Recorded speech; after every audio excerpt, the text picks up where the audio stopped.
Team Liechtenstein going strong. Another athlete, Lea Beck.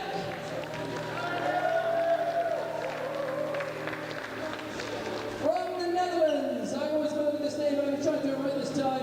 Annick Teepe. All the way from Japan, I give you Haruko Takeuchi.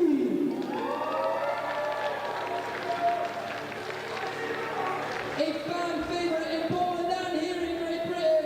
A very warm welcome to Polish climber Haruko Takeuchi.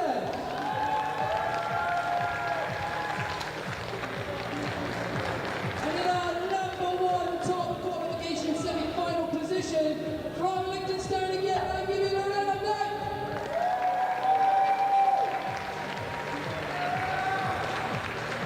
Moving on to our gentlemen, these strong lads. We're going to start with France, who have got an amazing 3 athletes in our final. Starting out with Milan Pellissier.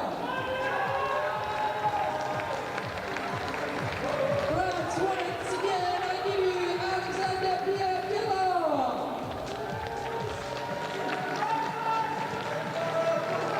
And our final French athlete for the day, Basile Fetet.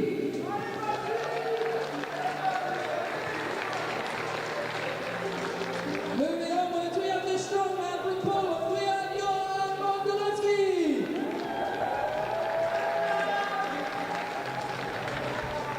Finland representing in both men and female. For the Polish, for the Finnish men, we have Pauli Salminen.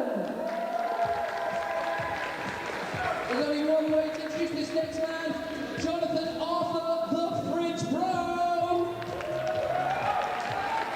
from Switzerland. And finally, your top 2 men are both coming out from Liechtenstein. First of all, the first brother, Andreas Gantner. And tooling clearly running in the blood, the second brother, I give you Florian Gantner.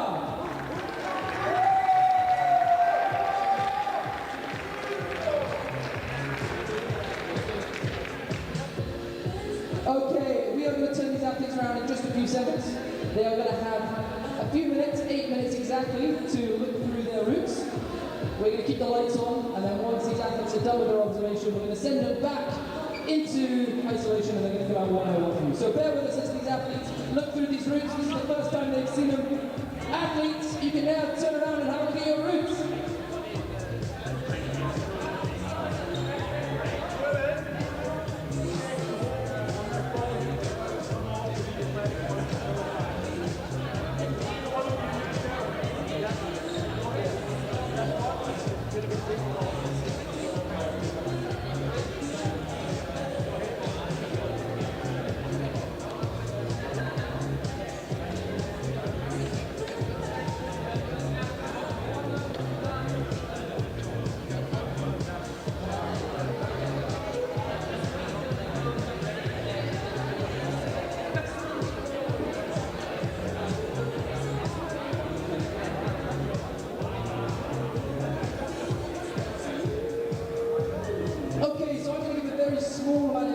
Athletes, not to ruin their on-site, but to just keep them safe and make sure they know. So athletes, I hope you're listening up. So the first point I'm going to make is to the men. The men are coming from the right-hand side, and as you can see, they meet the women's route at the barrel. Gentlemen, you will need to be very careful with your rope management, that that rope does not get caught under the barrel. If the rope gets caught under the barrel, you are going to have some serious drag at the top, which we don't want. So gentlemen, make sure you're looking out for your rope when you climb. Secondly, you'll see there's a lot of quick draws. All the ones that are clipped up, these gentlemen will not be clipping. But what you will see is we do have one mandatory clip. Now this is for men and women. As you can see, they're going to be going a very long distance from one box to the other. I'm not going to tell them how they're going to do that. But before they go to the pencil box, our athletes must clip the mandatory clip. It's very easy to identify. It's got a big blue cross on the wall. And it's also a big Y hand. We've extended it and made it in the perfect place so that when these athletes are stood ready to go for this exciting move, they are going to be able to clip that draw before going to the pencil box. If an athlete goes to the pencil box without clipping, they will be disqualified right there. So, ladies and gents, please make sure, athletes, that you clip that quick draw before you go to the pencil box.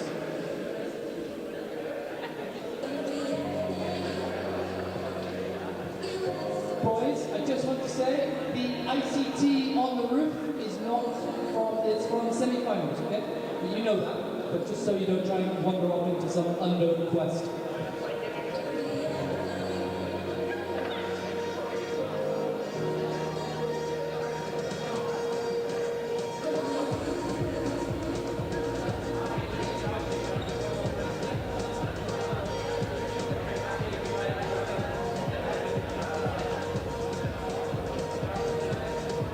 Yes, so at the top of the Scottish Ride Touring Club sign, there is a hole. There is a plate on top of that volume, just above the Scottish Ride Touring Club. It is a metal plate, you will find it. It's pretty good.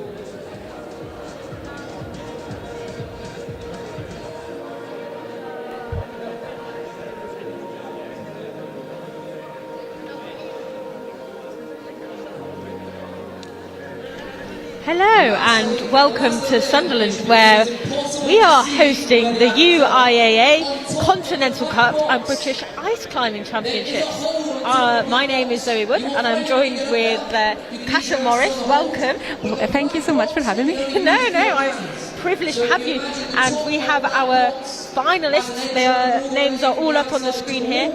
You've joined us during observation. The athletes have 6 minutes currently to view their final routes. The men and women both sharing the top section of this wall, but the women start on the left and the men start on the right, and they both traverse in and at different times will be climbing the same section of route.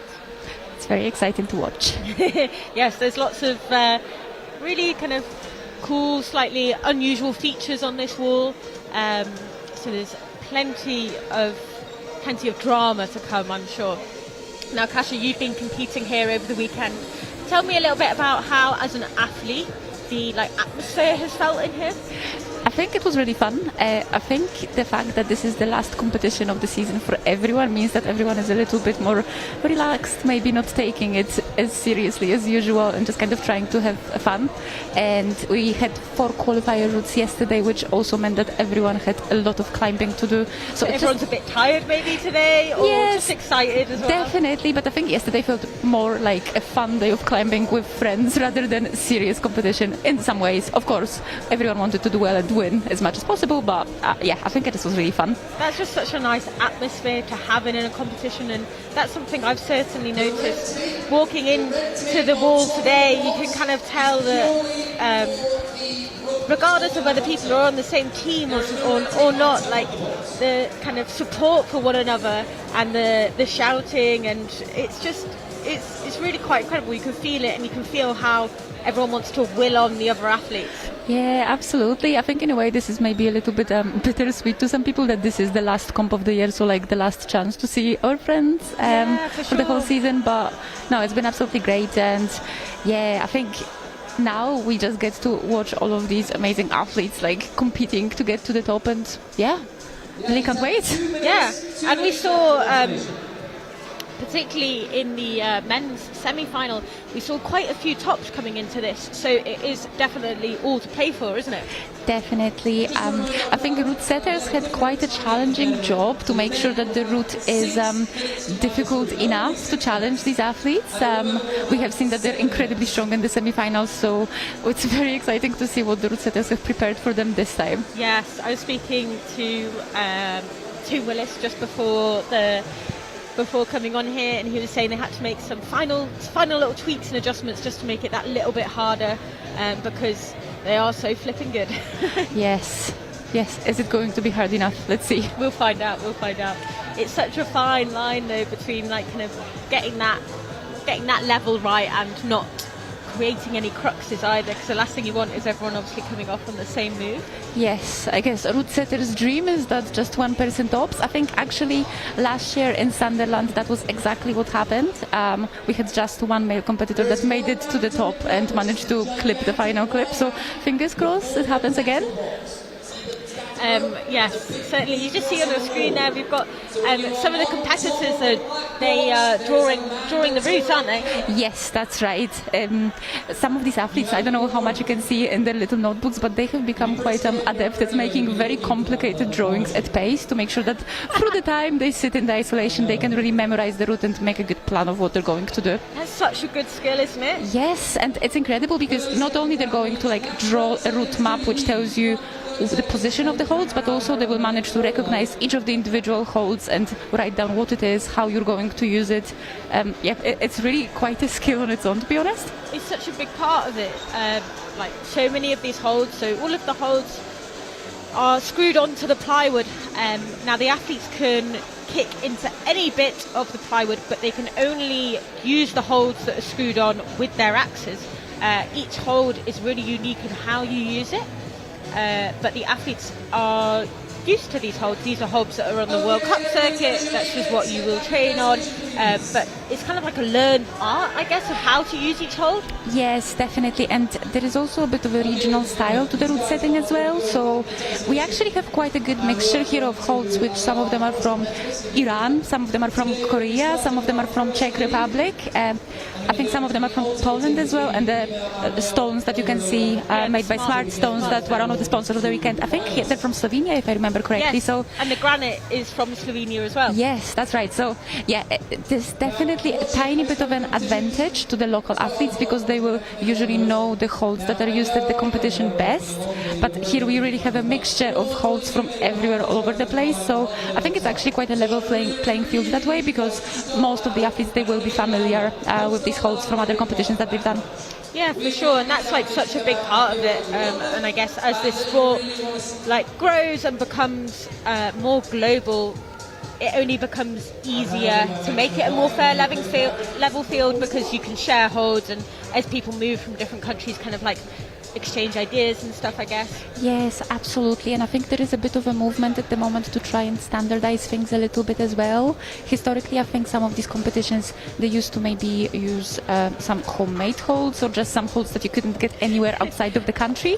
And the thing is, when you're hanging upside down as well, like sometimes you just can't see where you need to use, which bit of hold you need to use. So actually, you totally rely on knowledge of what it is. Yes, and sometimes route setters will just throw something in that no one else knows, and then you'll be wondering, what on earth am I hanging on here? Yeah. Those devilish route setters. Oh, they're the worst. Yeah. You are married to one, so we'll watch what we say. Yes, I should be careful here. So that is our list of athletes, and they will be coming out in reverse order, and we're going to alternate between the senior female and senior male, and they will each have 6 minutes to go from the bottom hopefully to the top. We have seen throughout today athletes have timed out on the route, so if they use up their 6 minutes they will get called down from the judges. They also have quite a few of their teammates shouting up to them to remind them of how much time they've got so they know how much to pace. How important is pacing when you're climbing on these routes? Very. It also really depends on the style and difficulty of the route. If a route is harder, then sometimes it makes more sense to go slow and really take your time to make sure that you use all of it rather than just have an early fall. But as we have seen in the semi-finals, here pace was really important. I think we had 6 or 7 out of the 8 semi-finalists from the male category that managed to top, and then the result comes to time. Whoever is fastest to the top wins. So athletes currently in isolation, they will be coming up with their own strategies of how fast they think they need to go versus everyone else, and they will also be discussing it between themselves as well, which is quite nice because even though obviously you want to save your strategy for yourself, people tend to be quite open to each other and also help the others, just I guess with the spirit of the best winning and not by withholding some knowledge that I guess only one person might know. I really like that. That's just a great little insight into the kind of the lovely community that there is here in the ice climbing world. And yeah, as I was saying earlier, you can certainly tell that when you walk through the door and just watching all the athletes kind of hanging out between rounds and stuff. And like you say, it's just like a group of friends sharing a passion and a love for the same sport. Yeah, absolutely.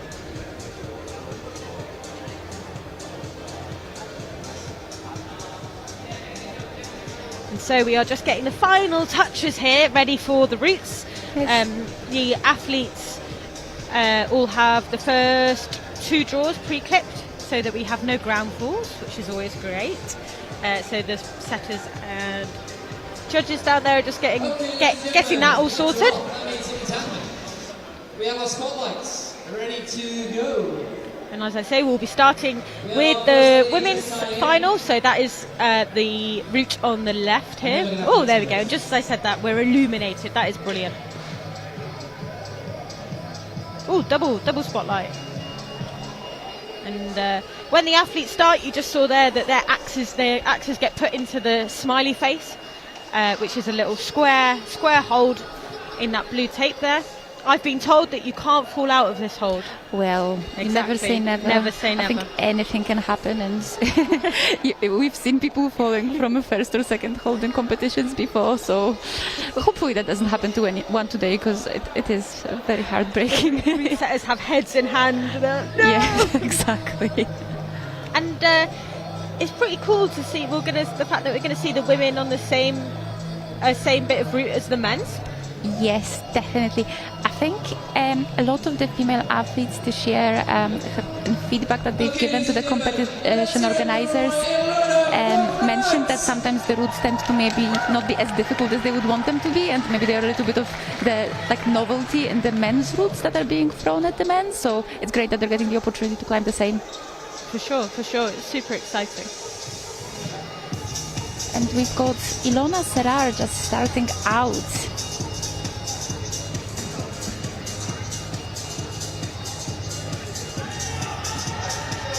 And she's off.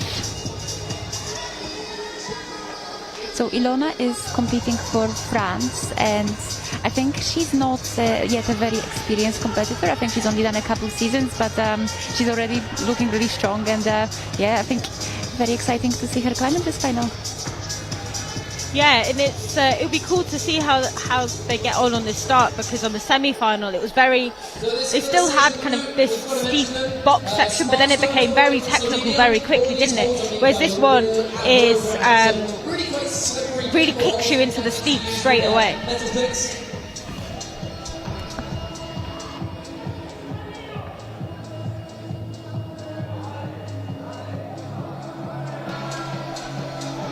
So she is making her way up off the box on these smart stones, taking her time, looking at where she needs to put her axe on these holds.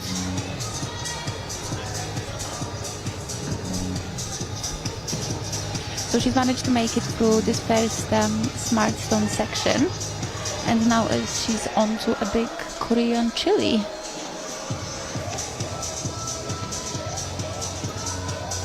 It might not be visible from this angle, but the wall is actually really steep. At this point, I think it's almost 45 degrees. Yeah.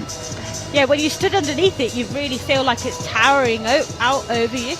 It is a huge overhang, and it's very tall as well. I think it's 27 or 8 meters to the top, if I got that right. So it's a lot of overhang for the athletes to conquer.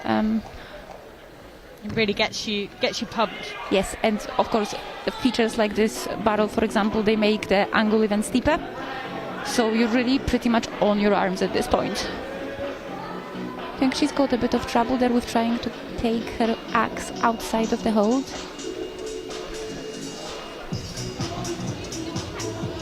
Oh, come on, Ilona. Oh, there she goes, she's made it.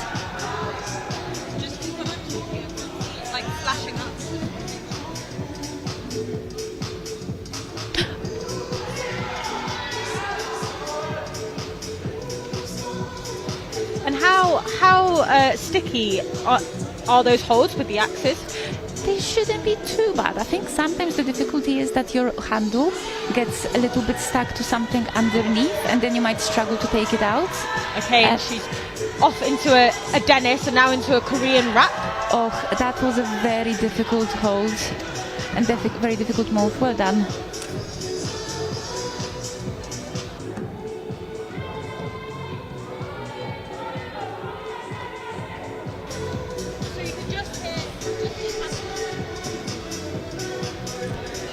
So now she's throwing a thick 4, this is a really good idea because that wrap that she's on, it can be quite slidey.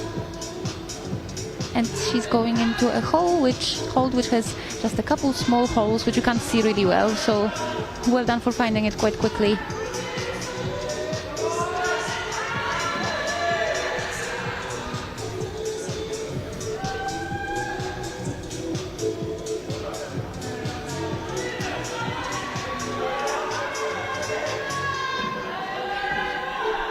She's making her way past the steepest way of the overhang. So the angle lessens slightly at this point. So if she gets a few more holds, it hopefully will get a little bit easier, or she'll manage to get a bit of a rest. Come on. She's just shaking out. Oh, and she's off. Oh, well done. That was really good. Oh. And hopefully she's happy with the performance there.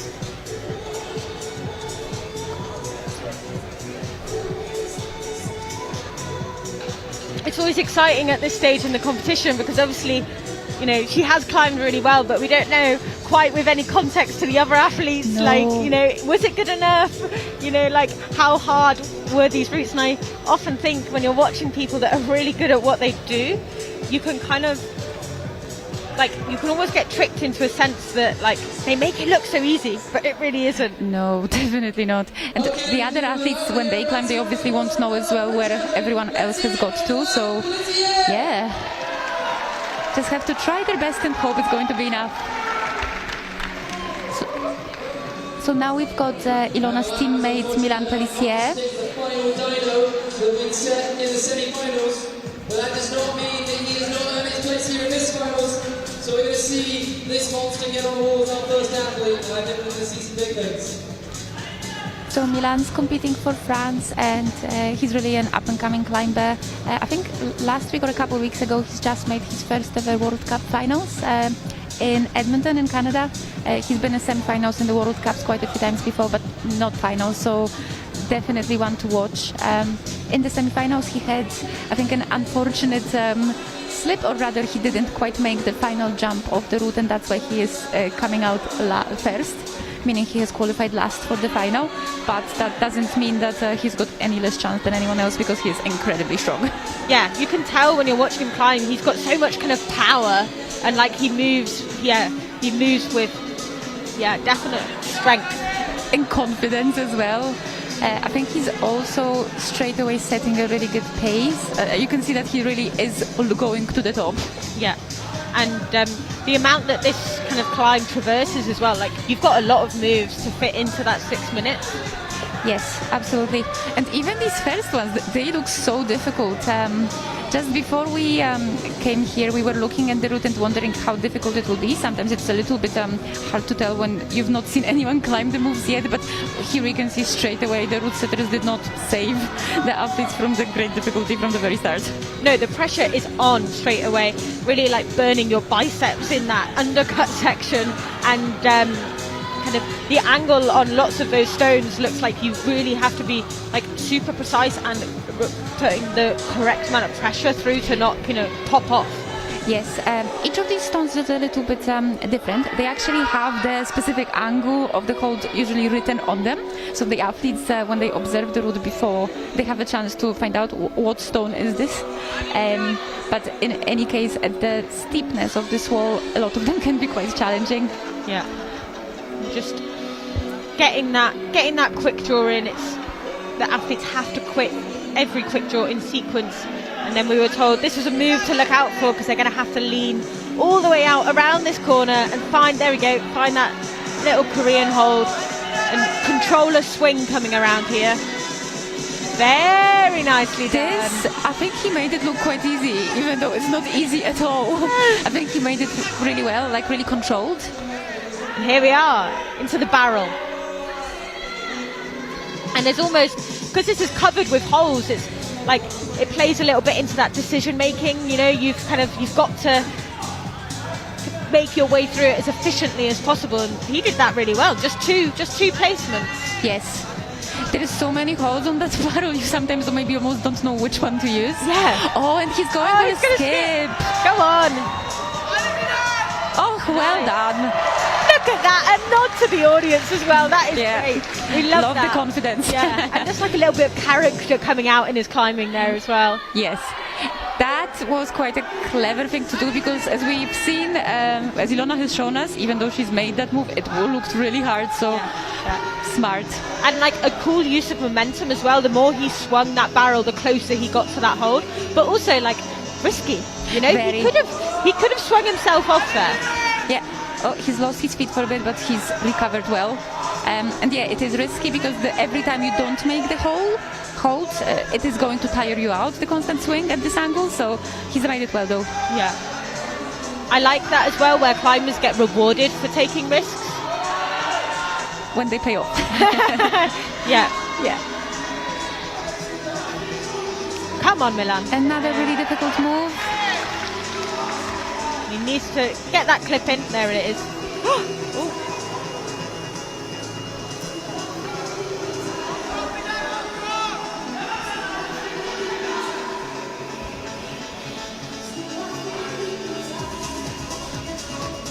And you can stand on any of these volumes with your crampons. Sometimes they can be a little bit more difficult to kick into, though. They're made of a different type of wood, and I think they tend to be a bit harder, so you have to kick very hard as it is because of the angle, but with the volumes it can be sometimes even harder. Here we have a Stein. Oh, so much strength. Yeah. You can see as well, like when you're coming from low down into those kind of positions, like it just requires so much, like, well, just pure kind of brute pull to get yourself into a position that suddenly is less draining. Absolutely. It's all on your feet sometimes in these cases. Yeah. So now he's coming to this next section of this route with all the holds made by Replay Volumes, which is a company from Czech Republic that is producing a lot of joy doing specific holds and volumes. That's a very hard shoulder remove there. Yeah. Making it look easy when it's like, yeah, you can see how much muscle that requires. It's making really good progress. I'm not quite sure how much time he has got left, but I think he's been quite quick. Yeah, he seems to be moving with great efficiency. So we've just heard he's got 1 minute remaining, so the question is, can he make it to the top? Come on, Milan, let's see it. I want to see what this top section of route's got in store. We have the potential for a very exciting jump.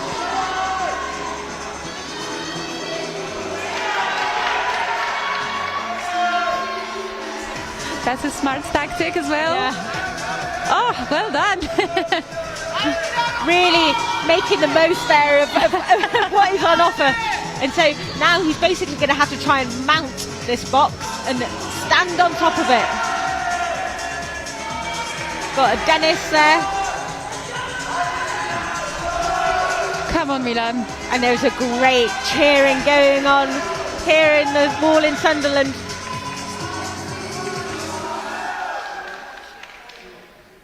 He almost needs 2 mouths there to hold one axe in each. And now he's timed out. Oh, well done, Milan. That was a great performance. And so he's been cooled down as he's finished his 6 minutes. I do think they will let him clip the quick shot though, because it is quite a big fall at this point. Yeah. Oh, that looks so awkward. Oh, he just got stuck.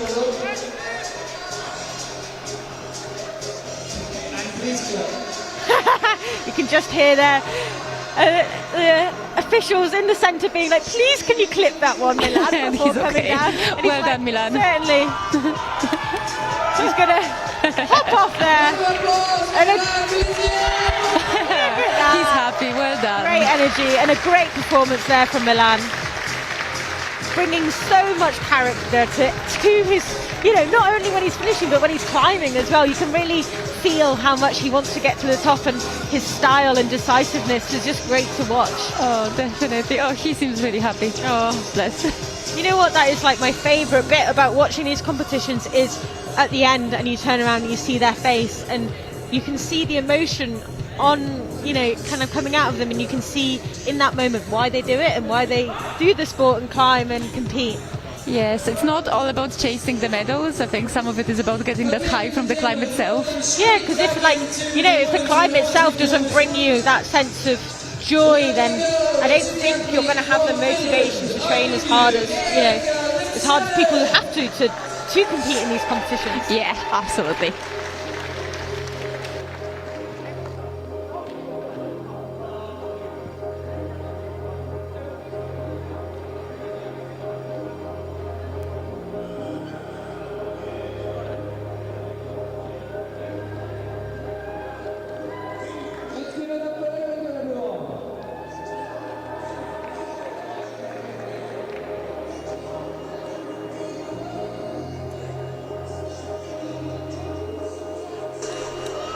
So now we have Eerika Lipsanen from Finland getting ready for her climb. And this is our second competitor from the women's final. Yes. A fun fact about Eerika, she's also actually a professional horse rider, or I think she used to do some horse riding competitions.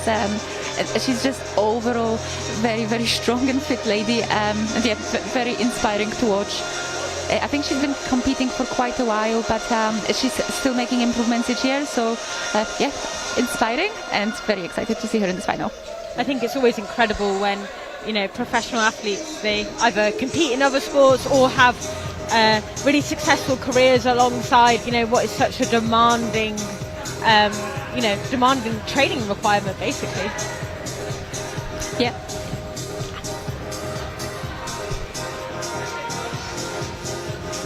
So she's making her way past these first milestones. It can be a little bit precise to try and find them, but she's found a good wrap on that. Oh, she's not quite happy with it. So she's chosen to take that straight on. And on to the next hold, which has so these little yellow dots that you can see on the hold, they mark where there is very, very tiny pockets within the hold. They are very small, so you have to be very still when you're on that hold, otherwise you might pop off. But she's made it look easy again. And that might be difficult when you're nervous. Oh, absolutely. Shaky hands and you're trying to be super precise. I was just actually talking earlier to someone, one of the other athletes, who said he thinks it's a really good idea to train with bells attached to your axes so that you can hear whenever you make these really small movements that you want to avoid. I might try to employ that in my training next year. What a good idea. I love that. And you can also make some nice music whilst you're training.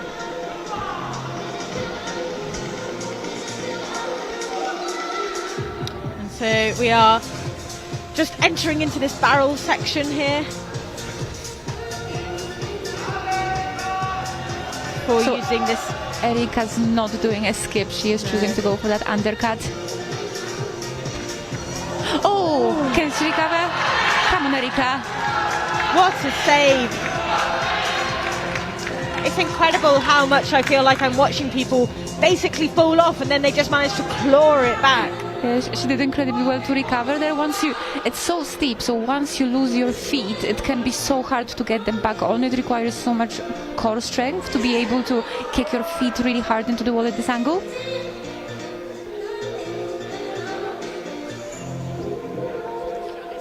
Just taking a moment to compose herself. She's taking a little rest and think there. See if she can pull herself closer into the undercut.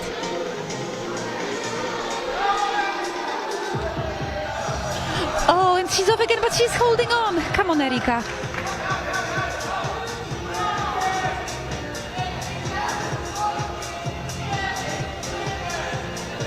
Oh, the crowd is really behind her. I think everyone really wants her to make this move.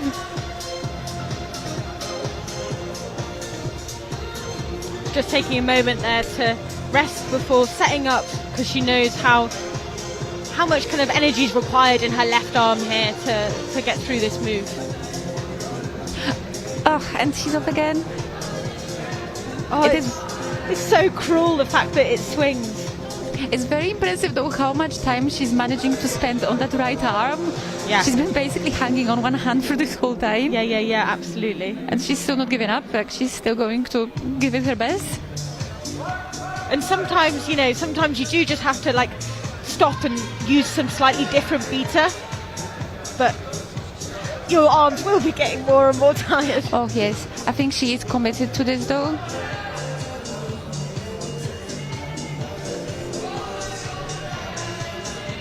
Come on, Eerika. Come on. Come on. The Finnish team here have all put in such good performances.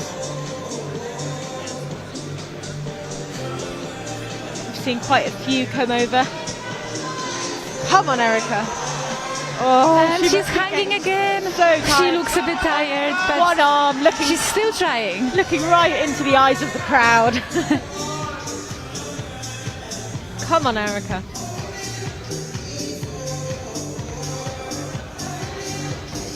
And it's almost, you know, like there's so much choice with where to position your feet. Like you can use any bit of the wall, and you know, putting your feet in the right position before entering into a move. You know, you've got so many kind of like different options. It's hard to choose the right one. Yes, it's so difficult. We've seen, for example, how Milan, rather than do this, he chose to go for the fig four. It's not something that she's tried yet, but I guess that could be another option. Mm-hmm. And the whole and she's going for it. Yes, come on, Eerika. She heard you. I think she might have. Hopefully it's... Come on, Eerika. Come on, she can make it work.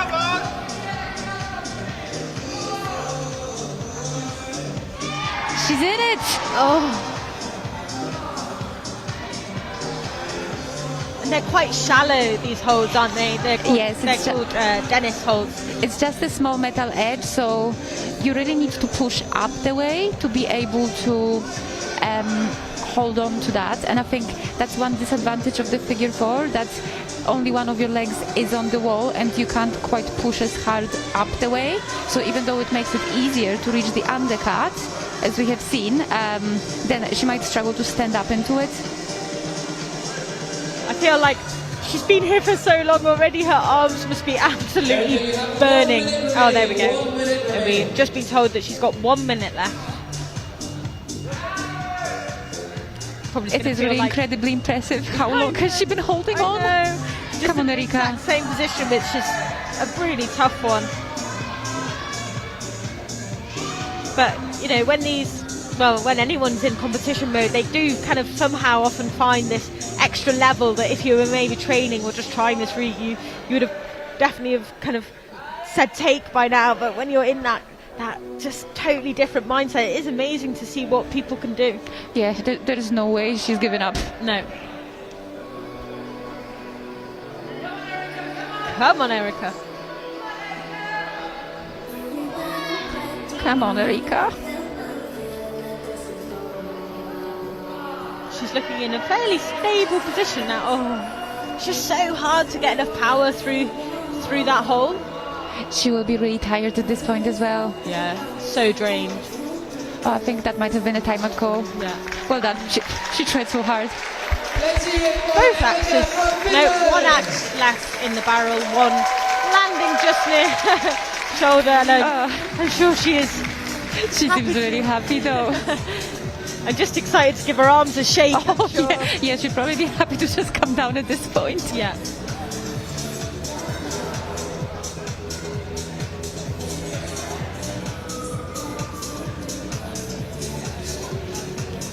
A great display there from Eerika.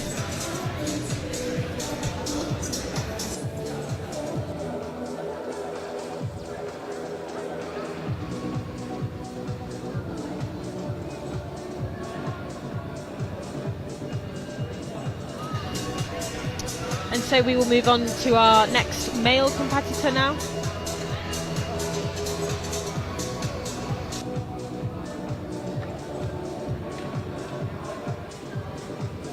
Okay, ladies and gentlemen, our next man from France, Pierre Keller.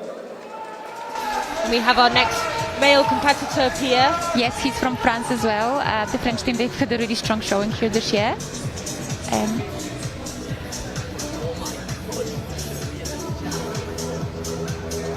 And so you'll see all the athletes come out and position their axes in the start holds, and then they take off all their layers.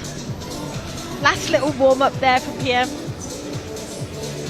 It's so physical on all of your body, this sport. You can already see a lot of intention in that. Yeah. Yeah. So Pierre is one of the athletes that managed to top the semi-finals route in the previous round. I think he's just done it a tiny bit slower than the other competitors, so that's why he's qualified in the 7th place.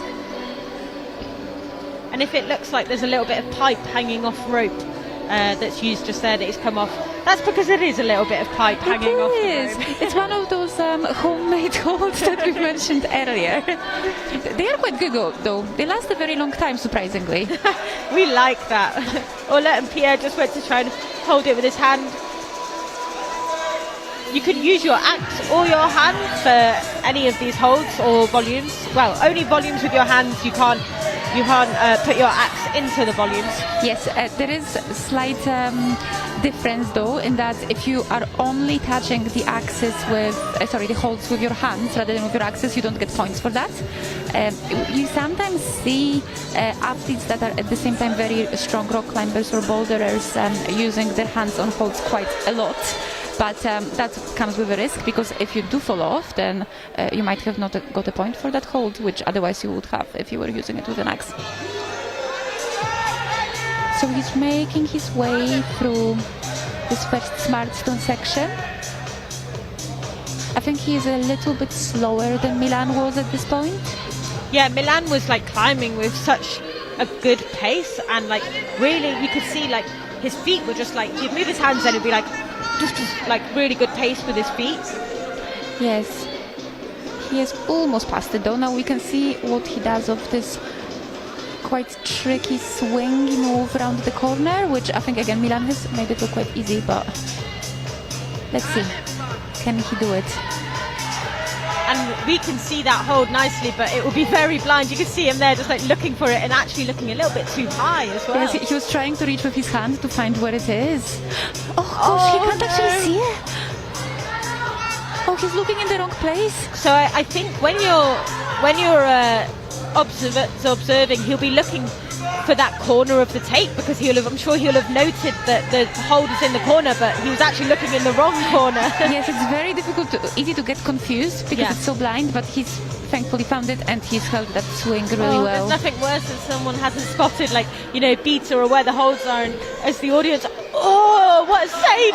How strong is that? Just so casually hanging off one arm. And straight into a lock as well, no hanging around. Yeah, not even bothered. But yeah, it can also be heartbreaking to watch sometimes, because the audience, they are not allowed to shout any beta to the competitors, because otherwise competitors would get disqualified. So you can be watching your teammate completely missing a hold and yet you can say nothing. It can really be quite heartbreaking. Yeah, everything in you just wants to tell them, like, it's over there.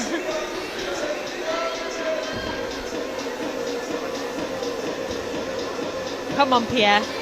Oh no, that was so unexpected. But he still has a smile on his face. That's good. Let's hope he had fun climbing. Yeah. And it's quite something you see quite often. It's like, as you move past to hold, position your axe on the next hold, because you're focusing on what's happening on the new hold. Maybe you slightly lay off the pressure on the one that you have previously come off, and actually then that's what makes you pop off, is that slight relief, and it's like only a tiny bit, but just that kind of not purposely thinking about it quite as much maybe just means that you pop off. That's right. That's a green Korean hold that he's fallen off. That can be quite treacherous if you don't hold your handle pointing down. It really is very easy to slip off, which unfortunately happened in this case. And now we've got Kasha Ogilvie. This is particularly exciting because this competition is also the British Ice Climbing Championships. And by securing her place in the finals as the only British athlete, Kasha has already secured her spot as the British champion. But it will be really exciting to see her climb again and see what she can do in this final. Hopefully improve her position from where she came. It's pretty cool that being able to come out and climb, knowing that you're the British champion, and you can really hear the crowd is really gunning for her. But it's pretty cool because she knows that all she's got to do is come out and climb her little heart out, and it must be such a nice position to be in. Kind of use that energy just to give it all you've got, no nerves, just go and get it. 100%. She already knows she's done really well to get to where she is. And Kasha, she's no stranger to the competitions as well. She's actually been competing on the ice climbing circuit, I think, since she was 14, and now she's almost 18. And she used to compete in rock climbing as well. So she's, I think, amongst the teammates known for having quite a cool head, for competing under high pressure and giving it her best. So let's see what she can do today.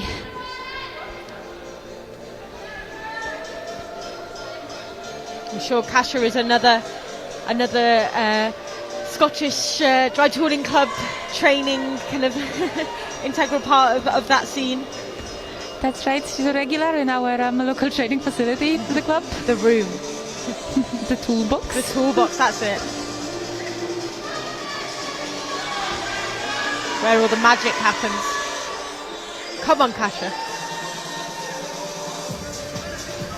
So she's found one of those little holes on the smart stone, and she'll be moving on to the tennis hold next. Just having a little rest first.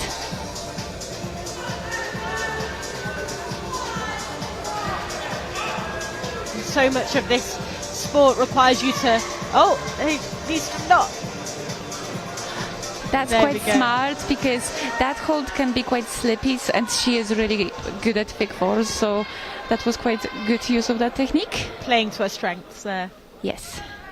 And up next we have the chili, Korean chili. She's kicked the box as well to give herself a little corner to stand in, to lessen the angle a little bit, which again, really smart climbing from Kasha. Come on, Kasha. So much of kind of competitive climbing is about like making smart decisions, and even though maybe there's a way, of doing the move that's fairly strength based, you really want to preserve as much energy as possible for later on. I think especially with the route this long, it is really important. Yeah, the top of this wall is actually 23 meters. Is it 23? I think I said 28 earlier. I've slightly overcooked it. That's all right. That just makes the athletes look even more impressive. And another fig four from Kasha. You can see how she goes in and out of them with so much ease. It's really cool to see. Yeah, like kind of that flexibility and core strength combined just really sets her up well. And just skill as well. Yeah. She's looking lovely and chill on that, kind of shaking out, just getting herself set up. She'll know that this is, maybe spotted this as a bit of a crux move coming up. Okay, she's trying another fig four. Let's see if she can make this work for her. I think we've seen Eerika try the same and not manage to stay in that hold. She's got a lot of height, but it just looks so hard to unwrap once you secure that hold. Yes, it's the thing is that to stand up into that hold, you kind of want your feet underneath it directly, whereas in the fig four that she was trying, her foot was a little bit to the right, which is good for getting into it, but then when you want to push, it's not exactly the correct angle. It looks like she's going to maybe try just going without the fig four now, just get her feet in a good... No. She's going back. Going back to it, yeah. Come on, Kasha. Such a draining position. Come on, Kasha.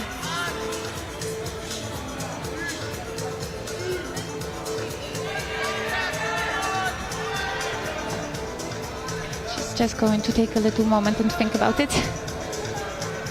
Come on, Kasha. Again, just shaking out there.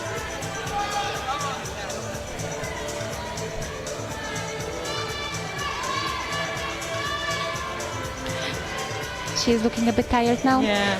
So by getting into this position and getting this hold, she is currently sitting ahead of Eerika, as they've achieved the same score, but it would go back to count back. But she has not obviously reached Ilona's high point yet. So let's see. Can she get past these little cracks? I feel like Iona just moved through this section so quickly that I didn't even, you kind of don't even realise how impressive it is. It's such a difficult move. I think Ilona's done so well to get past it. I think that's actually one of the things about using the same routes for men and women, that I think it is comparatively much more... now we have Kasha trying to go for the skip. It was really smart of her to try that. Like, that bit of work for Milan, it could have worked for her. And maybe it would have worked if she just tried it like a little bit sooner with a tiny bit more like energy in those arms. Yes, exactly, but she has tried her best, and she's got a big smile on her face, so that's the main thing. That is good to see.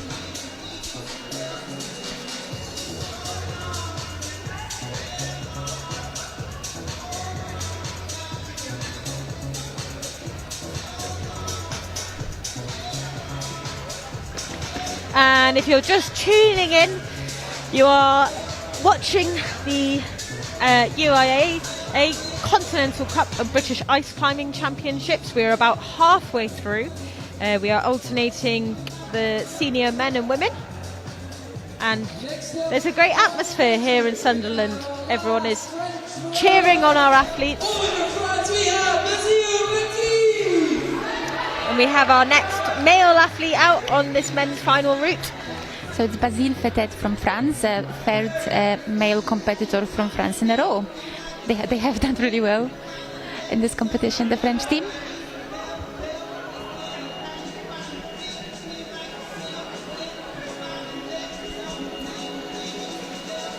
Yeah, we spoke about this a lot earlier. I really think it takes a whole kind of team of psyched people to push each other and to really kind of push the sport as a whole. Often you'll see collections of athletes that train together all get better at a similar rate. I think it definitely really helps. I think we've really seen that amongst the British team, actually. The more it grows, the quicker the new people develop, because they have all of this experience from the previous competitors to learn from. And it's also a lot of encouragement for others as well when you have all of this psyched group to compete against. And when you have the young ones like biting at your heels, it's a great motivation to train a bit harder. Yes, it really is. And we can see Basile making his way through this first smart stone section. It looks so tenuous, and like right from the get-go to enter into this kind of like section where you really have to be right on your feet. Oh, it is so intense. That was quite a smart way to do this. So he matched his both axes in the hold rather than trying to swap his hands. To get a bit closer to the next. If you've got enough, it's choosing, isn't it, to whether you've got enough space on the hold to match your axes, or whether it's safer just to go with hands. Yes, sometimes it can be a bit risky to try and swap your hands around the axe, because then you can change this position a little bit, and that may be enough to make you fall off. So it looks like he has found a good bit on that hold. And he is making his way up to reach the next. It's another really strenuous position. It's really very powerful from the start. This man's final. It's relentless, the start of this. It looks like that current smart stone that he's on, I think it has a bit of a hole in it, so at least I think it's not quite as strenuous position to hold as some of the previous ones. Yes, he's having a little shake. And sometimes, you know, on like some of the qualifiers, maybe there's a bit more easier climbing to ease the athletes into it, but on these routes, nope, they're just hard from the get-go. Straight into it. I think they like it though. The organizers actually, they did a bit of a poll, I think, when they asked the athletes about their preferences for the style of the final, whether it would be more preferable to have a really hard route that maybe no one will top versus a really a relatively easier route that everyone has to race to the top on to win. And I think most of the athletes actually said they prefer the hard route, so they like to be challenged. Oh, just taking that swing there, Basile, but he manages to save it. Yeah, he's lost his feet for a moment, but he's recovered that really well. I mean, sometimes when you're coming around in like angle change like that, like you just are going to lose your feet, and it's about being confident when you do that, that's okay, and that's part of the sequence. Yes, it's a lot in the core strength to be able to then get your feet back. Oh, look, how strong is that? He looks almost relaxed on that arm. Yeah. I guess it's so much better to like not panic in that situation and just kind of be like, okay, well, I slipped, but I can deal with that. I can come back from that.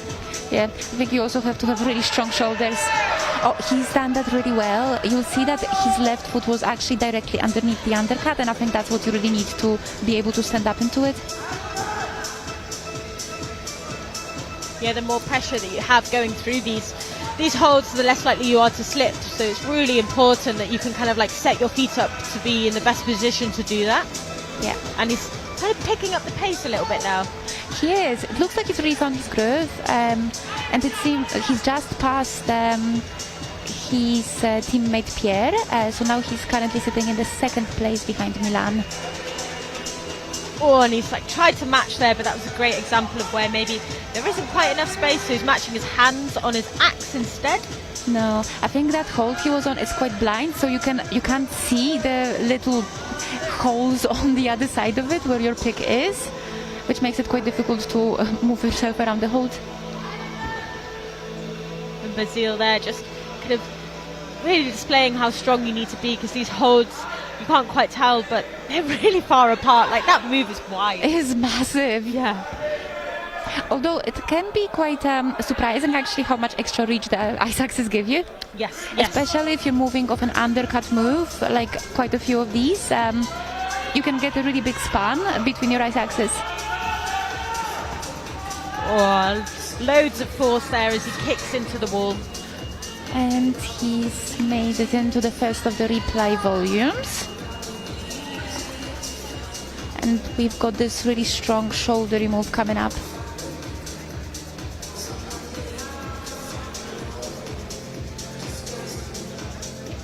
As well as making decisions about the sequence as well, he's got to make decisions about where to stop and clip. That was his 1 minute warning. He's only got 6 minutes to do this route. He's got to try and do it within a minute then. But yeah, making decisions about where to clip and trying to clip in the most efficient positions, because if you miss the most efficient position, it could cost you a lot of energy.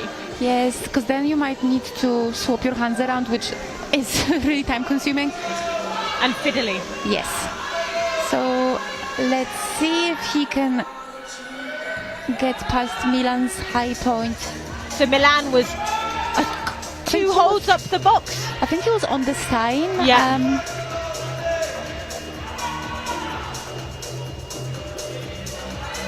He is going quite fast now. Yeah. He knows. Can he make it? He's got to make it. Every move count. Desperately trying to get up to the top of this barrel, but it's so tricky when the whole thing is moving around. Come on. Oh, and he's off. He's off and his axe is still up there. Well done. And he's smiling. He looks a little bit tired, but he's still smiling.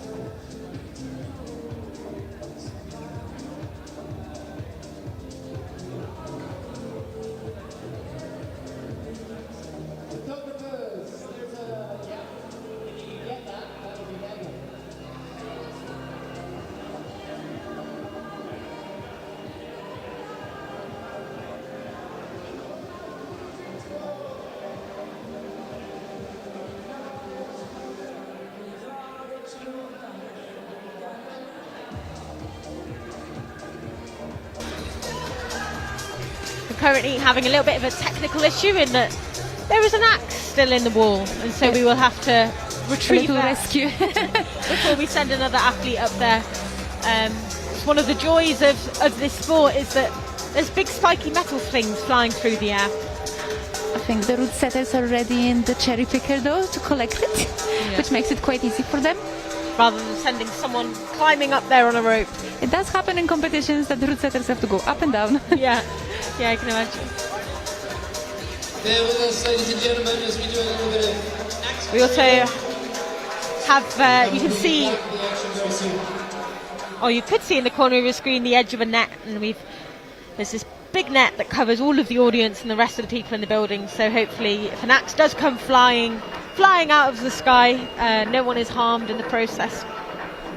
It's surprising though how far these things can bounce if it hits the floor. Yeah, the rubber crumb which lines the floor when you drop anything with quite a lot of momentum, it really does like get a lot of height when it bounces back, and who knows which kind of direction it will go in.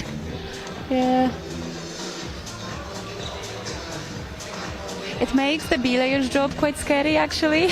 Yeah, and especially if they fall off low down, you know, when they're coming at you with big spikes on your feet. That's actually very true. I have seen a few cases where the belayer got a little bit hit by the crampons and left a nasty mark on their shoulders. So it's really fair play to the belayers who are volunteering their time for this event. Yeah.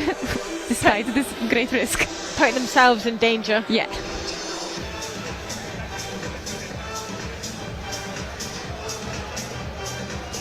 So we're currently just waiting for the lift to spin around and get itself into the right position to go and get that hat that's just hanging in there. I think next we've got coming up Lea Beck, which is representing Liechtenstein, and is actually one of the two Beck sisters that are currently competing in this final. It's brilliant. We had the Beck brother as well. They are siblings in the semi-final as well. It's so cool to see a whole family affair. I think there's quite a few of them. That must be so motivating to have all of your siblings competing against you. We were saying it's nice and efficient as well for the parents because they can just come and watch one competition to see all of their kids compete in one rather than loads of different hobbies. I think sometimes it runs in the family. I'm pretty sure that some of the competitors here have used to have their parents on the ice climbing tour as well. Yeah.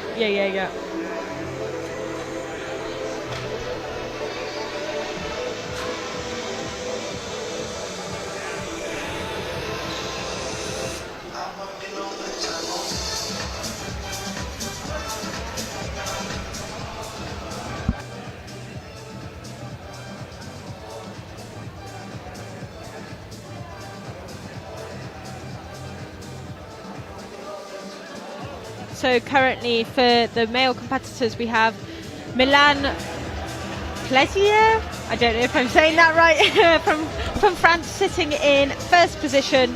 We have I think Basile Fetet, even though the results haven't updated yet, he's going to be in the second. Yeah.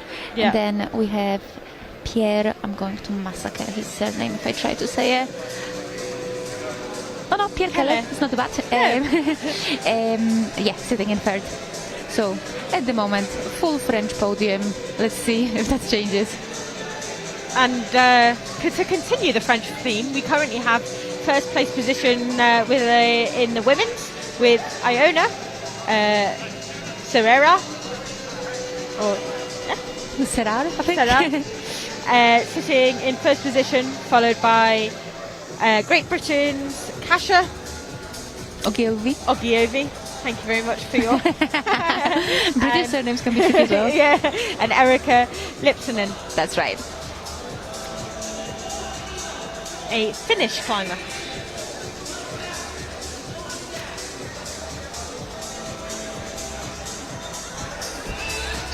This seems to be a bit of a challenge for the route setters, this stuck axe. Well, I think the challenge currently is that we have the photographers and in the lift, and they just aren't quite as used to the controls as the route setters. So we're doing some ground directions.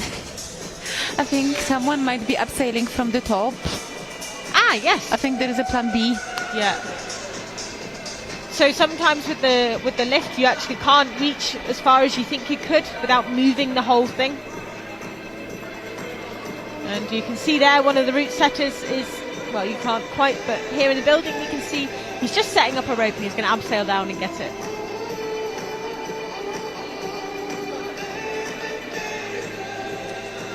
Luckily he's got access to the top. Yeah, saved him a bit of climbing to do. Yeah. Just 23 meters.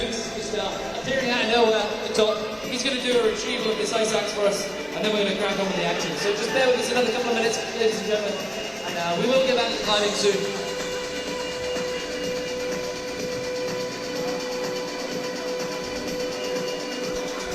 I guess, you know, it is when the ice axes get stuck in things, it's a good indicator though of how good some of the holes in that tube are, really.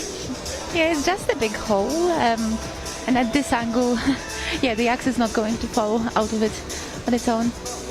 Sometimes you see people trying to get axes with big sticks from the floor, which is always quite entertaining to watch. And there you go, you just see one of the brute setters there, Gav Simmons, just positioning himself. I'm sure he feels the pressure of everyone watching him. You're live, Gav, you're live on TV abseiling. The spotlight is still following him. Do it right. And there it is. Woo! Big round of applause for Gav. Applause for Gav. And he's going to drop it.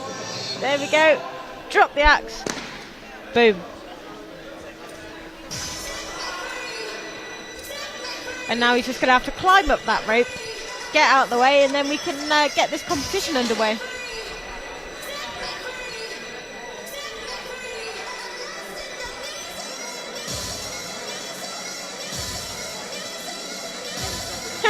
Doesn't even have a Juma, so he's having to just use his bare hands to climb up that rope. Well, obviously he does have a rig on as well, which is a device that is keeping him nice and safe. I'm always very impressed by how route setters are able to move up and down the ropes in so many different ways. Quick on their feet. Yeah, dark art. I want to hear a massive round of applause for Lea Beck. Yeah. And here we've got Lea Beck coming out. And that could have been fairly annoying for her, because she'll have known that she was up next and she'll have got warm, ready to go, psyched herself up, and then suddenly you're like, no, you've got to wait. So hopefully that doesn't affect her performance too much. She's managed to stay nice and calm in isolation. Hopefully, I think this competition, at least, the athletes are quite lucky in that it's not outside. I think almost all of the other competitions tend to be in minus weathers, where before the route you are standing in the freezing cold. So yeah, at least here she was in a warm building, and she's off.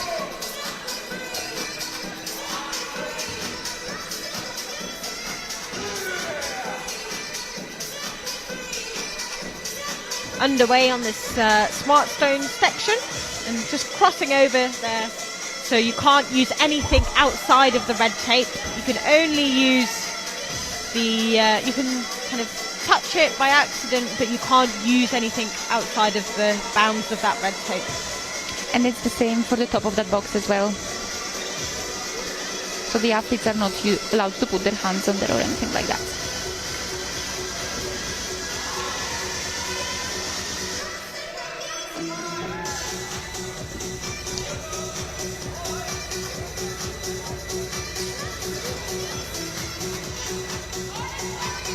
So Lea's made through this section quite confidently. I think she's no stranger to the finals. I think she is quite consistent in making World Cup semi-finals, European Cup finals. So yeah, hopefully the pressure is not getting to her.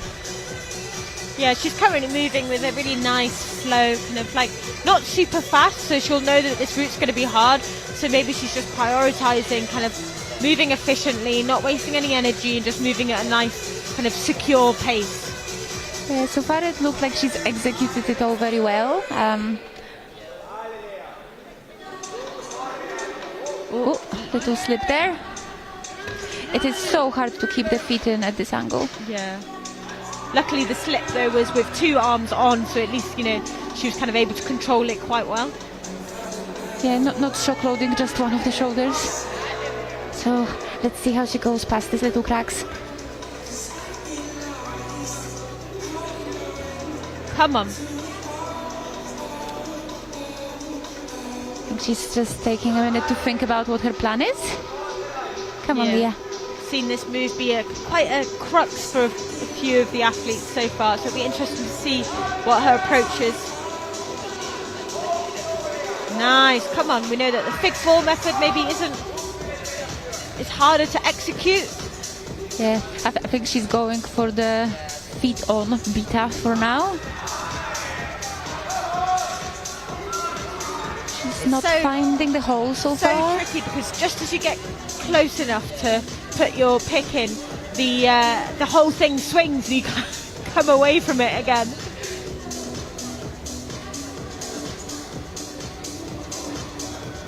There it is. Oh, she's managed to secure it now. Oh, that is such a shame. Oh, Lea. Oh, I think she wasn't expecting to finish her goal so early. And she was on her way to move her feet as well. She was so close.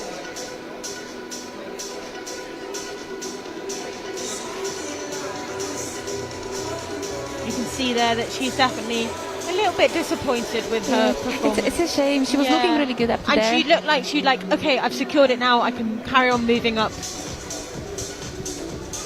I think that particular hold, she was trying to kind of stein it, which means like to rest the end of the axe on the wall where it kind of jams itself. But I think that hold is so small, it might not necessarily always hold that position. And you almost like pull it off in the way that you're like kind of pulling it away from the wall. Yeah, you kind of need to pull it up the way the whole time. Oh, she's having a little laugh about it though. It's so hard though, like when your feet are kind of low, but then to have them high, and like to start with, they would just be in your face kind of thing, like really bunched. Yes, so now we know that Ilona has actually done incredibly well to get past it and managed to improve her position from the semi-finals quite a bit. And now we actually have one of my teammates, Jan Mondzelewski.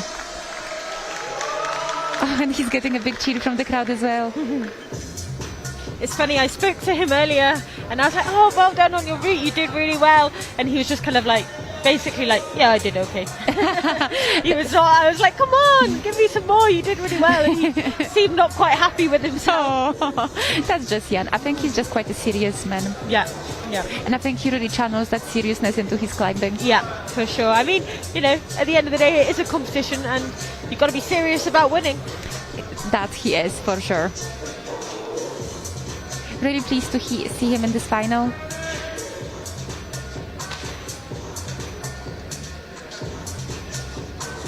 Jan has come on loads this season as well.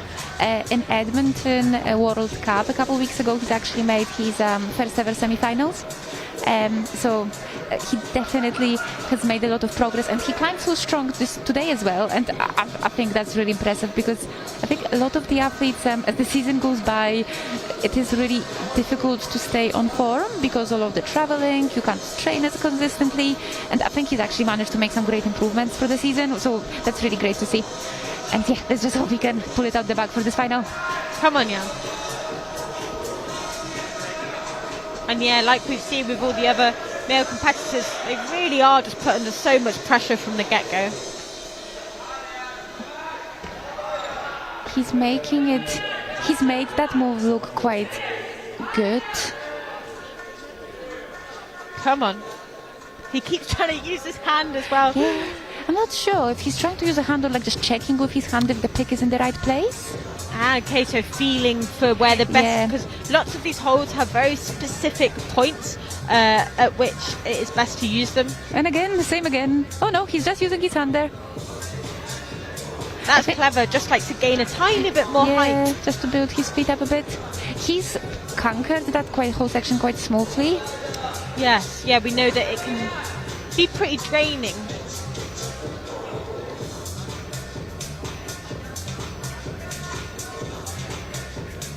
Come on, Jan.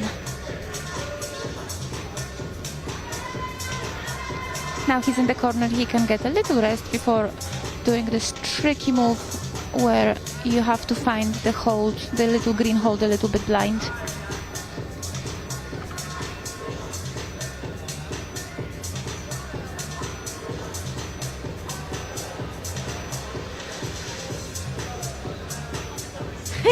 He really wants to hold on with his hands. He really does. I think it just shows that he doesn't really trust them. Yeah. I mean, it's a good tactic there to use your hand because you can't see it, so it's a lot easier to feel. Yes, that's right. And he found that hold straight away. And holding that swing, lovely move. Not there. Too much of losing his feet. Yep.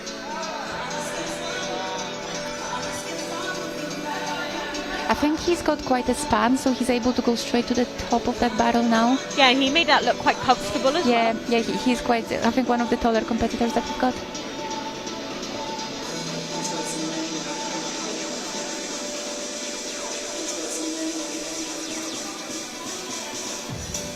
So tricky as well when the thing that you're kind of trying to hold on to and create a stable base moves. Yes, it looks like he's having a little think about it as well, like not quite sure what is the best way to tackle this. But again, he makes it.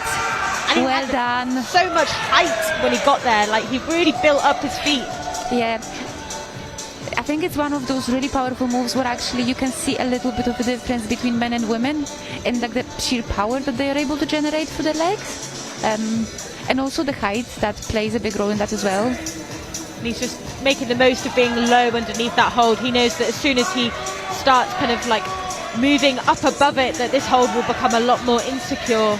Yeah, I think he's setting up for a pick four. That's smart. So now he just needs to find one of the little holes, and he's made it. Very good. And that kind of hold often has like multiple holes within it. Yes, but you can they're not all the way through, so you can't see them from where you're facing. And he's gone. He didn't quite make it the first time and couldn't hold the swing on the way back. He looked like he had a little bit more to give in that position. Definitely. But he still climbed so well. That's such a shame. So I think he'll be sitting in third place after that, beating Pierre, but after Milan and Basile.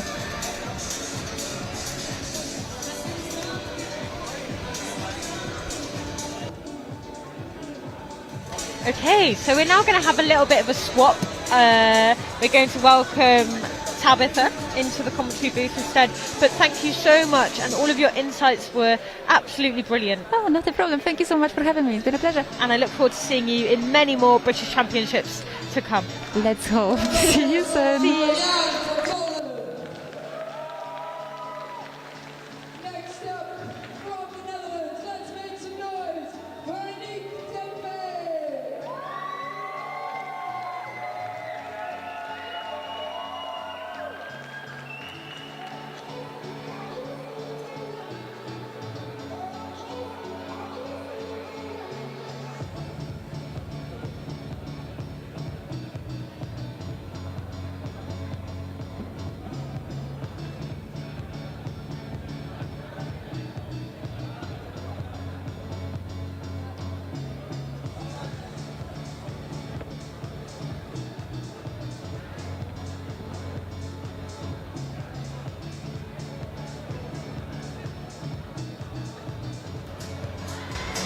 Okay, so we are back, and I am joined with Tabitha, who has been another competitor in this competition.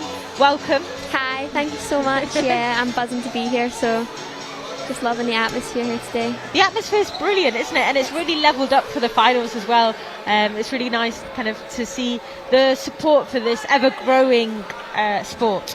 Yeah, especially here. I mean, when you look at kind of how big the Scottish Dry Tooling Club is, and knowing that this is in the UK, it really helps knowing that we've got like our home country behind us as well. So super busy today here at the Sunderland wall. So we have Annick here, who is our 5th competitor out, and the athletes are all out in reverse order, and she is our 5th climber out of 8. Yeah, Annick is so strong. I mean, she's just unbelievable. She's made such like a explosion onto the scene, making multiple semi-finals and finals in Continental Cups and World Cups, which is amazing. Good save there. Yeah, just a little slip. It's so great to see. You know how professional all these athletes are because of how fast they can recover from all these little slips that they have sometimes. Yeah, because they're kind of inevitable, right? So you've got to just, not let it throw you off physically, but also mentally, because sometimes you can be like, oh God, but you've got to really just adapt and just continue. 100%. You can never see them coming, especially those little foot slips. She's coming up on this barrel, and she's got here so quickly as well. Yeah. She's got a really good pace. I think she's going to know that this is the hard move here. Oh, it's so hard. We know that you need to have your feet really built up so that you've got the height and the pressure to apply when you get into the position. I did see that Milan skipped this and went right up to that wrap on the volume, but it's looking like she's going for the more straightforward approach. No one yet has been able to kind of like make it work whilst unwrapping from a fig 4, but maybe we're going to see it right now. Come on, Annick. And we also know that the longer you kind of swing here, the more pumped and harder it is on that right arm. 100%. Here she goes again. Not quite getting enough reach up with that other axe. I think when some athletes do this quite a few times, they kind of maybe opt more for the swing up, but sometimes it's too late and they've just realised too late. But also using a swing, it's good to get you there, but actually as soon as you get there, it does bring you away from it. Oh, she's so close to making this work. Come on, Annick. Come on, Annick. Oh my God. The crowd is behind her. That is brilliant. This is kind of where some of the athletes' axes have popped out. Oh my God. Oh.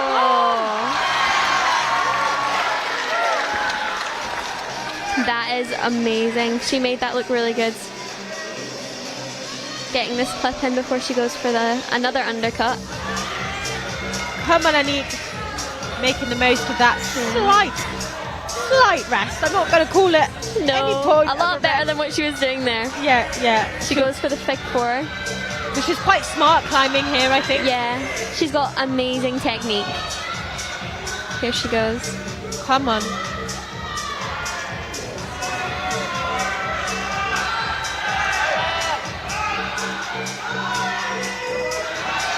Wow. Come on, Annick.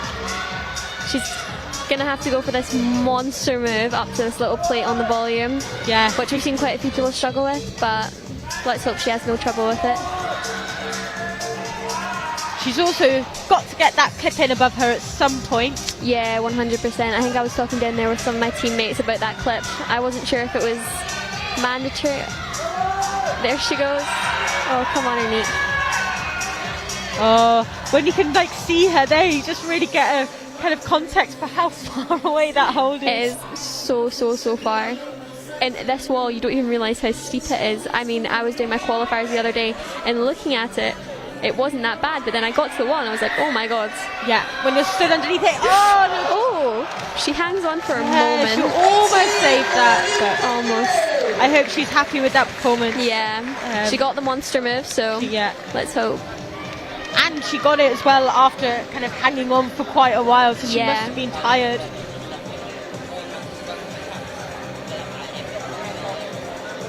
And you see there Willis sweeping in to congratulate her. It's really great how he comes down and gives each one of the athletes a little kind of congratulations and well done, and it just really shows how supportive this community is. 100%, and all the athletes are so close, and I mean, I couldn't ask for a better community in climbing. Across all the countries they're super close as well.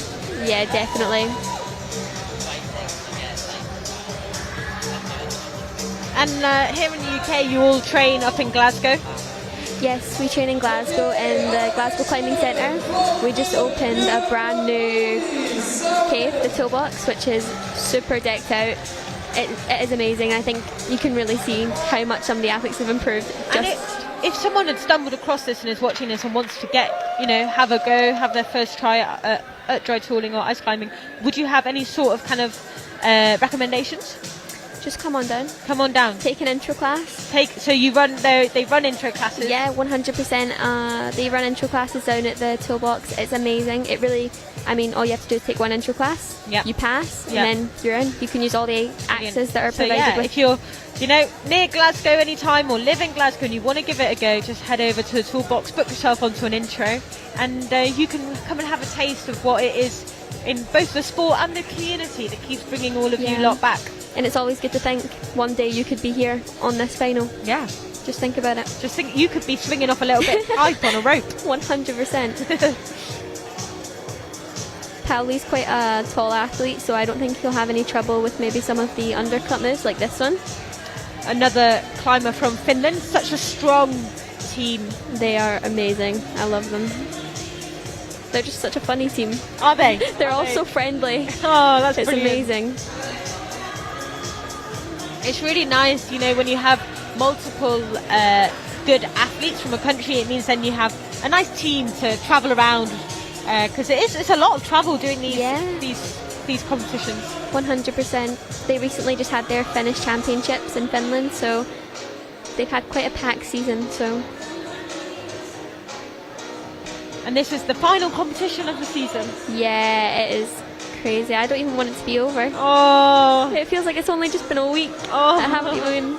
Oh, are you looking forward to a break? I don't know. I've heard some people saying they are, but I'm just going to get right back on. Yeah. Brilliant. We love that, and you know, you're only 15 years old. Yeah, only 15, and I love it. I can't get tired of it. Oh, that's so refreshing. You know. Yeah, it's amazing. Young passion. Yeah. Meanwhile, Pauli is he's making it look pretty cruisy so far. Yeah, pretty calm. I don't know how fast he is on the scale of, is he going to get to that dyno at the top, or is he going to time out? Yeah. But he's a super strong athlete, so I am expecting him to get past this tricky section of the route. And we know that from our previous athletes, it's like we've already had some timeouts already, so we know how easy it is for that to happen, and they seem to be moving pretty quickly. Yeah, 100%. A nice view of how tiny that hold really is. Yeah, in comparison to his hand. And there we go, we found it. Some of the athletes have maybe aimed too high for this hold, and then a massive swing down. Yeah, you're right, this move is basically a move down. Yeah. You don't usually see down climbing in dry tilling competitions, but we've seen it more this season and last season, some down climbing. It's the way it kind of goes, like, you know, the trends in comps. You certainly kind of have a few seasons of seeing something and then it might go away for a while, but it does always tend to come back round. Yeah, 100%. He is cruising here. Here comes this monster move. Making it look easy. Yeah, getting those feet into like just super up. Close and high. He gets that wrap in, perfect. He's made quite a few finals this year in this season, so I'd consider him quite a guy. Goes up for this wrap and just pops out. Here he goes. This is one of those ICT holds that doesn't have any holds in the top, but it's got like 4 holds on the bottom, so tiny holds that they'll need to find with their... And kind of choose which one almost you want to use. Yeah, it's super hard as well going up from a Fig 4 into a wrap and a undercut for him to find the right hole that he wants, but all of them should be pretty identical, so it shouldn't make much of a difference. But super blind, you can't quite see where they are. And then he comes up for this Korean undercut, which is crazy shallow, so he'll have to set up for this just right and get that quick draw above him. Or not. Ooh. Maybe he hasn't seen that it's extended. Often the route setters will extend quick draws so that you can clip it a bit easier. They also might extend quick draws to make sure that there's no rope drag, as the athletes are kind of traversing multiple bits of wall over. Yeah, and I mean, even the veterans, they'll know where to clip and they'll have that kind of set in their mind. Big slip. You can see that left hand there just kind of like unweights as he moves up, but he's got a big smile on his face. He should be buzzing with that. Great way to end the season. Yeah. And he's got such a big team waiting to congratulate him, so...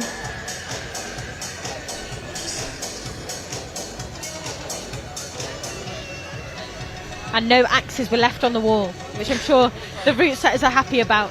Not quite. Yeah, I saw one of the French athletes, Basile's axe, just got stuck in that hole in the barrow, which was not too fun. And then they dropped it, so hopefully his axe is okay. At least the ground is nice and soft here, not the concrete. No.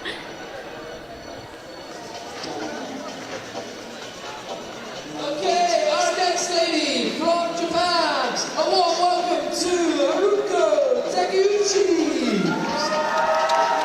And we are back over to our women. once again, Haruko, such a veteran on the scene, so experienced with the comps. And does every single one. Yeah. Every single one. Every single comp, despite even coming from Japan. Yeah, it's crazy. Making multiple World Cup semi-finals and finals. She is insane. And she's just keeping us on our toes there. 100%. It's like, you will wait for me. Let's try that again. Here she comes, you can see her legs. Just peeping out underneath the flags. There she goes. I'm thinking she might struggle with this route a little bit more than the other athletes, just because she is one of the smaller athletes on the scene, but I'm sure she'll make it work.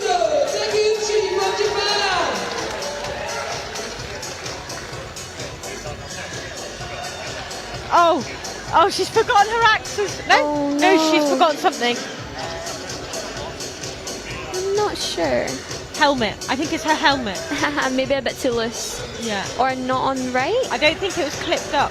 Oh no. Oh, bless her. There she goes. I'm sure she was probably, maybe some of the stress. She was probably rushed. Probably thought she had a little bit longer, but she's ready to go now. There she goes. She's composing herself there. Yep. And off she goes straight away. A little bit of hesitation with this hold, not knowing whether to wrap it or take it normal.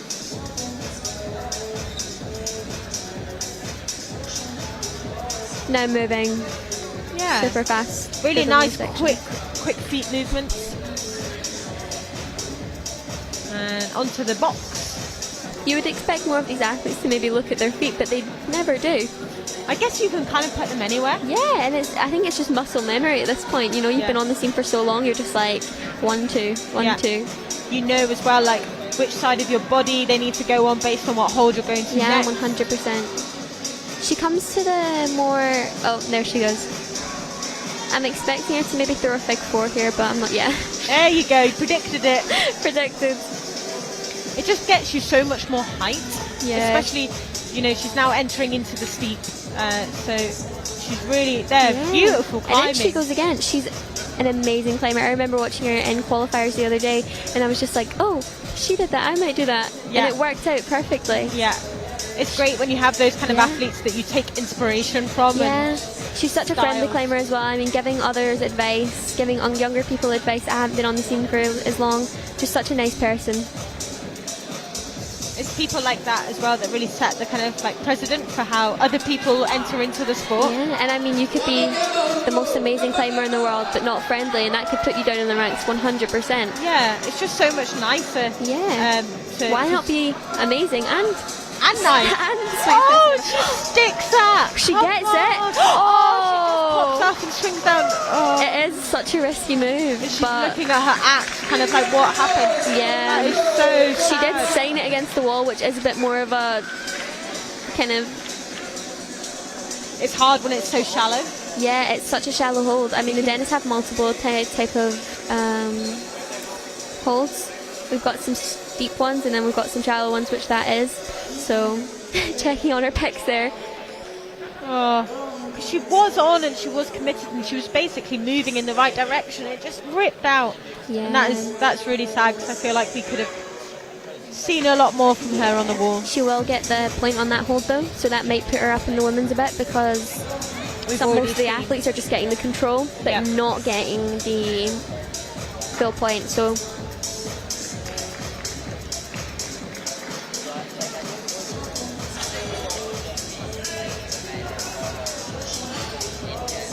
Okay, we are ready for our next gentleman. A massive load of noise for Jonathan of the Brown from Switzerland.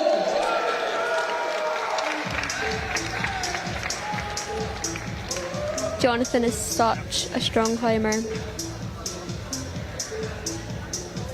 And he's from Switzerland with North Walian family with a South African accent. Is that correct? Yes. So quite a global athlete, really. He just I think he got 3rd in Canada in the World Cup last weekend, so he'll certainly be very happy with that. And he put in a great performance on the semi-final route. 100%. Did he top? Topping it, yeah. Amazing. Yeah. I think most people call him the fridge. So this is the fridge. the fridge, yeah. I think Wells was calling him Jonathan Arthur Fridge. So, and that, we were talking about that earlier because someone, setting up for that. Oh, that was different. Seemed to work out well. A nice use of momentum there. Yeah. I think he is also a super strong rock climber, so they'll also have that behind him. And they've got a super big team here, so.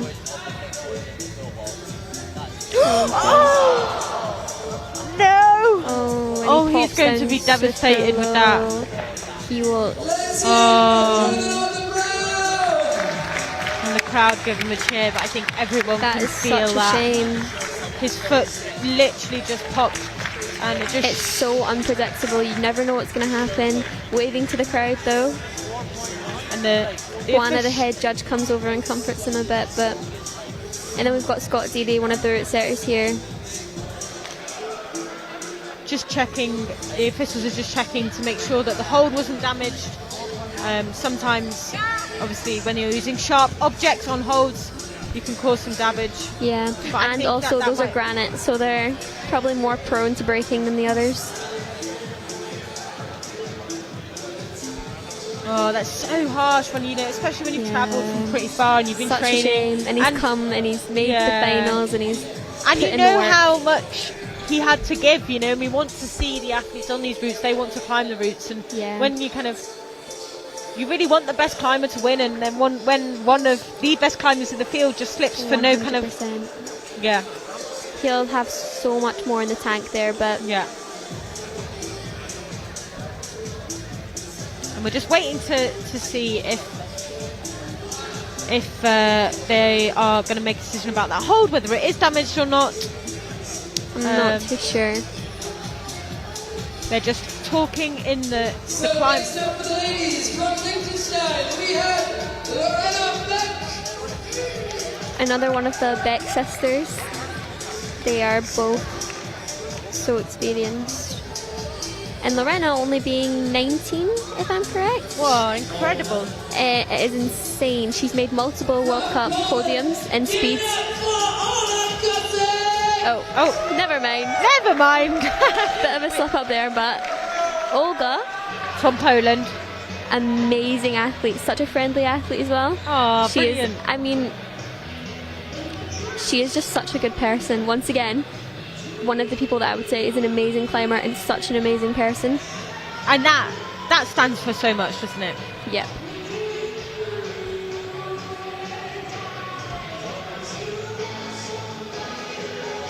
I also love her helmet, the little panda on top. So cute. Yeah, it's really cute. I also like some people have kind of coordinated their axes and outfits. There's all sorts going on. It's great. She's got a massive team here today, so she'll have so many shouts behind her.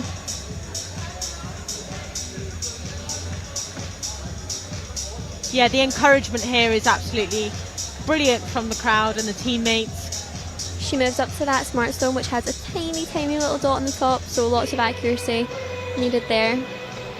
And then moves on. Smart stones are actually all handcrafted as well, which is pretty cool. Yeah, it's amazing. We've got loads in the toolbox, so if you're looking at these holds and want to know what they're like, just come down. Come down to the toolbox. Come down and have a go. Next time I'm in Scotland, I'm going to come. 100%. She moves on to this chili. I called it a banana earlier. They were like, no, you can't do that. It's not a banana, it's a chili. And they were very passionate about it. I think you would have had a few angry hold makers behind you there. A few angry Koreans. Yeah. It's definitely a yellow chili for anyone wondering. Olga is also one of the taller athletes in the women's category, so maybe she'll make this move look a bit easier than some of the other athletes did. And she's just setting up here. She knows that it's going to be a tricky one. Yeah. Oh. Yeah. It's just that accuracy as well. Yeah, the only bit you can hold is so small. It's like kind of literally tiny triangle. Yeah, it's like the edge of your kind of fingernail almost. 100%. That's a great way to explain it, actually. Come on. Here she goes. Come on, Olga. I don't think she'll opt yet. Oh, there we go. Oh. I don't think she'll opt to going in a Fig 4 and doing it. I think she's pretty persistent that she wants to get this with her feet up. The margins are just so small. Here she goes. Taking a little bit of rest, because what you don't want to do is do a bit of overkill and keep going for it and then drop. Yeah, and knowing that actually if you just rest a tiny bit longer, your chances of getting it are higher. And I mean, the women have got hundreds of time just to get this move, so... Oh, she goes in the Fig 4. Super high there. Come on. No. She slips and she's... Oh. Leaving that axe behind her, but that was such a good climb from her. She's already made it to finals, so I'm sure she'll be... Yeah. Maybe not too happy with her performance, but happy overall with how this competition has went. For sure. And her axe is actually still dangling in above her. She's repping the Polish flag on the top of her axes as well.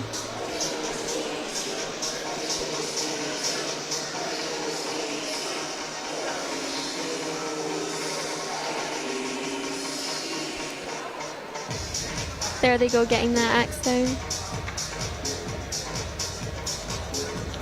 This is a pole that extends, and I've been very entertained by watching. They're quite experienced at it now. They've had to do it so much this week. Yeah. And like using it on top of a ladder, all sorts. Oh, 100%. It looks quite heavy as well. It's like curving at the bottom. Oh.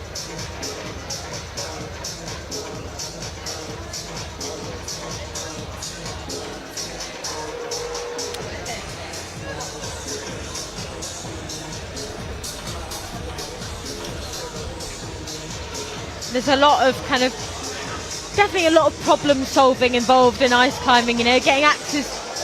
Oh, there look he at goes. that. Oh beautiful. my god. Okay. Oh, will he bring it back down to... Oh. Just drops A wee off. bit of a drop, but not as bad as what Basile's axe has got. Yeah, people are used to spiky things flying all over the place. Yeah. Actually, we're lucky this week. I don't think anyone got injured by falling axes, so it's always good to hear. It's a good week when you... Yeah. I've had a few close calls as well of axes falling. Any punctures, any wounds? No, not yet. Oh, well, let's hope it stays So far, that way. I've caught them all, so... And we're still waiting to see if they're going to swap over the hold and see if Jonathan is going to climb again. It looks like they maybe made a decision.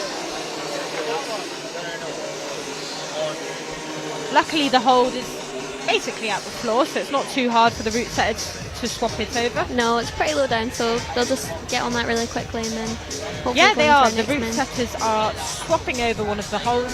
Yeah. The hold that previously Jonathan just slipped off really low down. Yeah. It is a shame for Johnny, but he's a really experienced athlete, so he'll know that this is just not his day.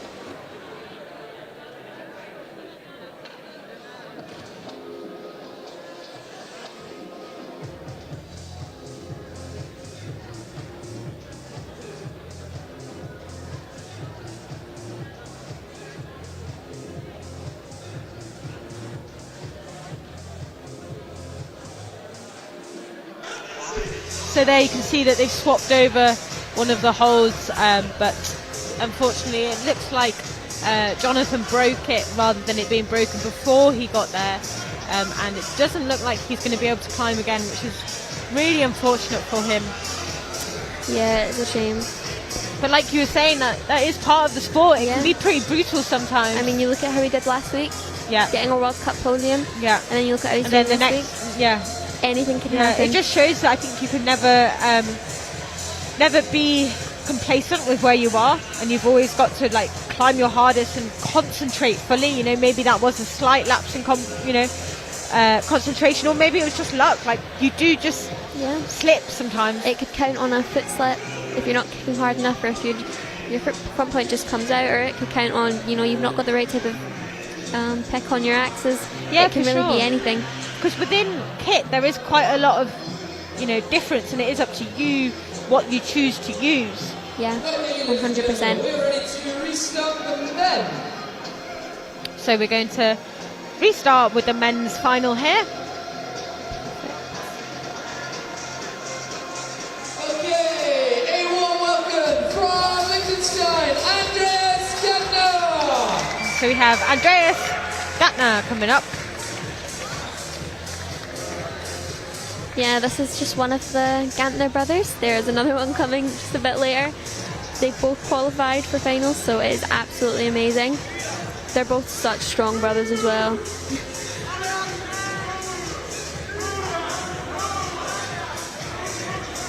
So Qualified in second to first. he would have been one of the ones that got that dyno just in time. So And hopefully he climbs nice and quick so we can see the dyno coming up on 100%. on this route. Really Milan be was great. probably the only one that got super close. Yeah. So And it just shows that, you know, even though these athletes come out in reverse order, it doesn't necessarily mean that they're going to perform in that sequence. not at all. It really yeah. all is to play for. I mean, Milan just snuck in. Yeah. But you could tell his pace. He was moving really quickly. He's amazing. And it shows that, you know, that slightly aggressive 100%. approach actually. And he's actually pretty young, and he made finals in Canada the other weekend. So no matter what place you come, you could still get to the top of that climb and make first. Yeah. It all comes down to this moment right here. Yeah. And kind of to climb every climb and try and forget about your performance leading up to that. Yeah, 100%. And give it your all. And maybe sometimes often, you know, it's easier to come in and do really well when you qualified a little bit lower down because you have slightly less pressure. 100%. I've heard a lot of athletes say that when they come 8th, you can only do better. Yeah, and Or you've got you nothing to lose. 100%. And I mean, these athletes, we all know, they're absolutely amazing because they've made it all the way from qualifiers to semi-finals to finals. So there's no questioning that these athletes are capable of topping this route at all. Yeah, even just getting here is amazing. 100%. He'll be enjoying this climb, I hope.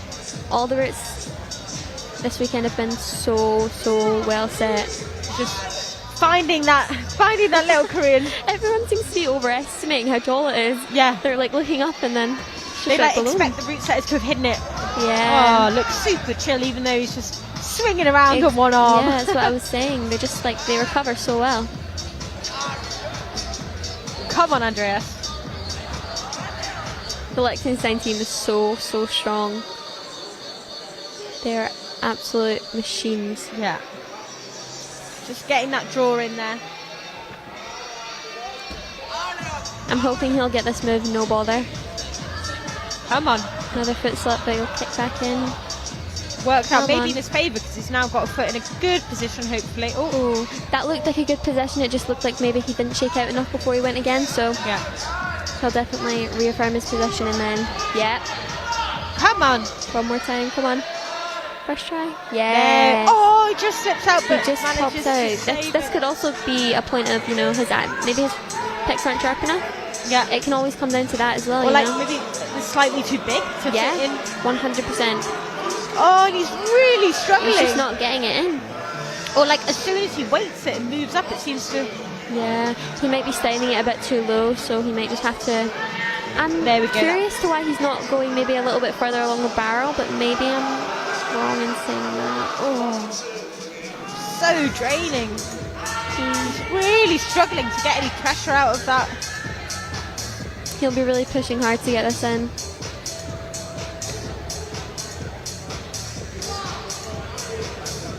Come on, Andreas. It'd be hard as well to like keep on top of it mentally and not let it rattle you too much. Yeah. Really rethinking this. Yeah, there he goes.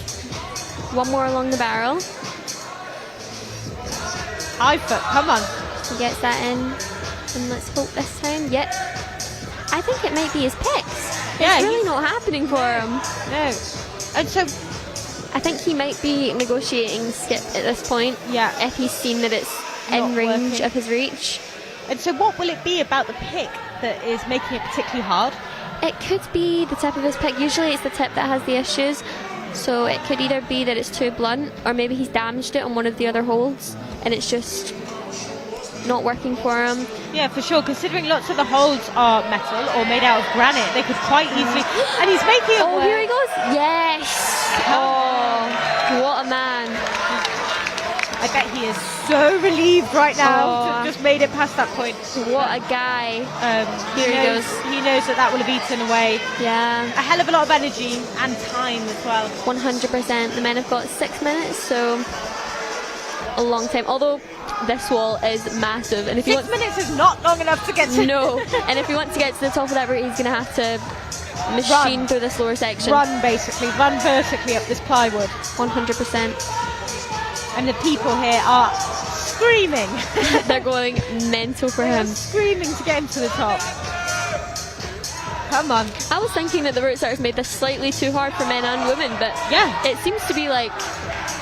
Maybe that one move low down could be slightly more amenable, but it's looking like a great level.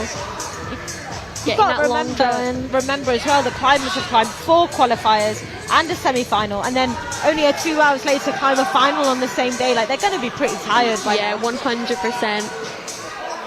Here he goes up into this Korean undercut. Come on! And then the Korean wrap. Making this look super smooth now. Hopefully he'll get into that. He's trying to go as fast as possible. Maybe 100%. I think he's in 3rd right now, so he'll be hoping... Oh, well, he doesn't know, to be fair, so yeah, he'll just go in to get as far as he can. Come on, the crowd is screaming at him, and I'm really 100%. Now. Going up to this replay, look at him, you can really tell. And that's it, time out. There he goes. But still. He won't know it yet, but that's him. In range of the podium. Provisional. Yeah, provisional. 3rd place, so. But still, there's a bit of a smile there. Yeah, 100%. I think he definitely could have gone further if he just secured that Dennis a little bit earlier. Yeah, 100%. It also would have saved him energy, but to be fair, he didn't look very tired when he was going. It shows how much more he had to give, doesn't it? Yeah, 100%. Getting untied by both the route setters, Willis and Scott. Such camaraderie between all the athletes here. Willis having a week off this week for route setting, and I mean the routes are amazing. So yeah, there's so few people in the country that have the skills to do that, and it requires basically Will and Dennis to give up their own British Championships to make these comps happen, and that's a really, really cool thing that they do. Yeah, 100%. Good of the sport. He walks away looking really tired, but drained. That's good. That's what we want to see. The fact that they just left everything on the wall. And I think next is his. Oh, we're gonna have a woman out, and then his brother. So bit of brotherly rivalry. Yes. You would expect some rivalry. Well, obviously there's rivalry, but like between him and his brother, I only ever see good vibes with them. They're always super psyched for the other ones to do super well, so it's amazing. And so next out for the women, we have Lorena Beck. Okay, we are ready for our Lea's sister. lady of the night. Give a warm welcome to Lorena Beck. Yeah, so I'm pretty sure she's 19 years old. Oh, amazing. So it's making really cool. Multiple World Cup podiums, and I'd say an amazing amount of Continental Cup finals and podiums. She is an amazing athlete, and I can really see her being one to watch on the scene 100%. She already is, but... Yeah, so in this competition, we have an under 18s and under 20s category, but they are also able to compete in the seniors if they qualify, and that's what's happened here with Lorena Beck. It just shows how good the level is at such a young age as well. It really does, and she also has her sister behind her at this comp, so she'll be super happy to have her family here supporting her as well. She moves to the Smart Stone section a little bit, maybe unsure.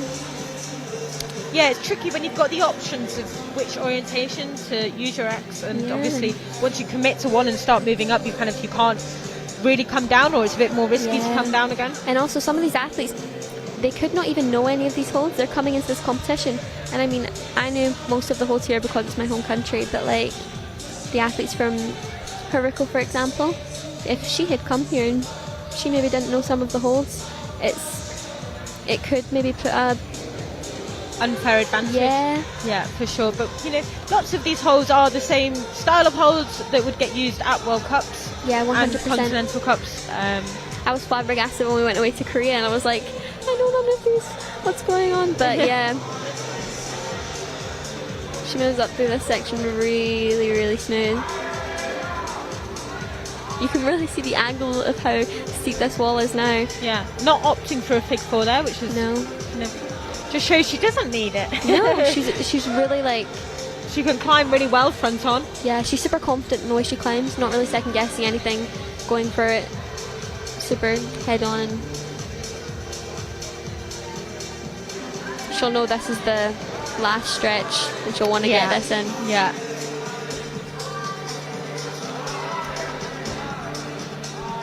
Taking into consideration that she has made multiple World Cup podiums and World Cup finals, I'm hoping that she'll do this move.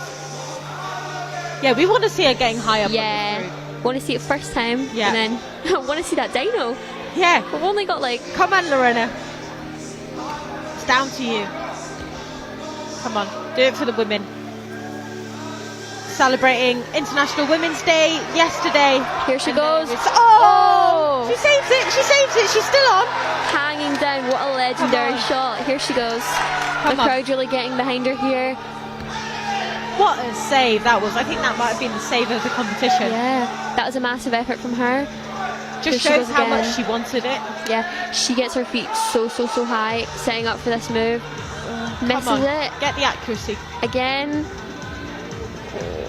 My God. Oh, we are right on the edges of our seats. I've moved closer, yeah. It's crazy. Here she goes. Come on, Lorena. She's got this. It makes me want to put the mic down and just shout at her to try to coach her up this route. Come on. She'll hear all her teammates in the crowd, so... She's already kind of put so much effort into this one move, and she knows that she's got to... Yeah. It's all about the setup. She wants to get a really deep kick in there so she can keep it in. Here she goes. Up. Oh, it just slides out. We know how much, you know, just because you get to this hold, it's really not over. That left foot keeps slipping out as well. I'm not too sure if maybe... I guess the amount of athletes that have got to this point have been right in the same position. Like, the wood will be getting a little bit more worn. They try to make it as good as they can, but the route setters can't help but... The wood might be a bit sketchy here, but... Yeah, but from like multiple people kicking into the same place. Come on, Lorena. Here she goes. One more time. Come on. It's just the... not looking the best here, but she'll shake out and just go again. Come on. I think she's opting for going for the fig 4. Here she goes. Come on. You can really see on that live stream the close-up of getting that hold. How tiny it really is. It's so...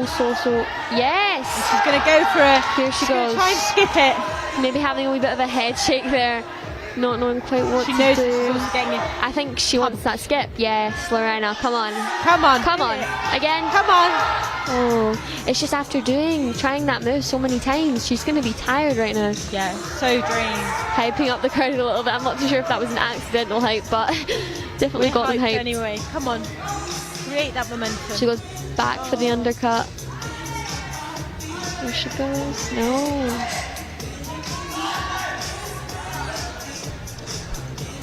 Come on, Lorena. Get enough juice back in those arms just to get through this move, and then you can kind of have a bit of a rest. Yes. There she goes. One more time. Come on. Come on. Oh my god. And I guess every time you swing backwards and forwards as well, you're like moving your foot and maybe like making the foot placement slightly worse each time, wearing away at that wood. She'll hopefully get her, I'm going to call it a lucky kick in this wood. Where you really get it. Yeah, she needs to get it buried deep so she can...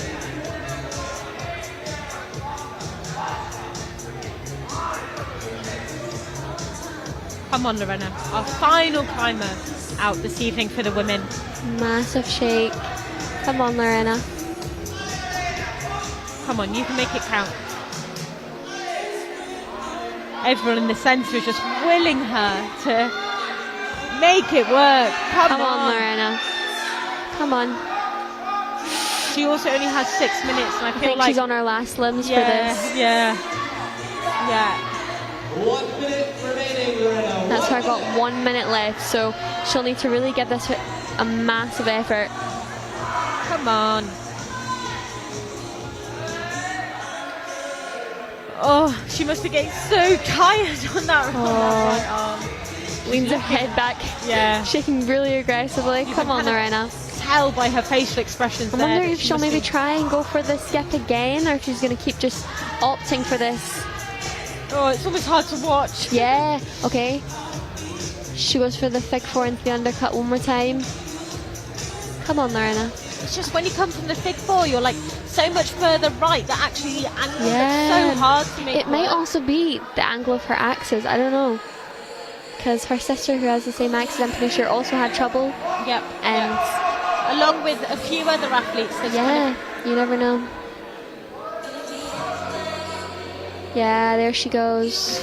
Massive effort from her. Just even just to hang on that long. What a getter,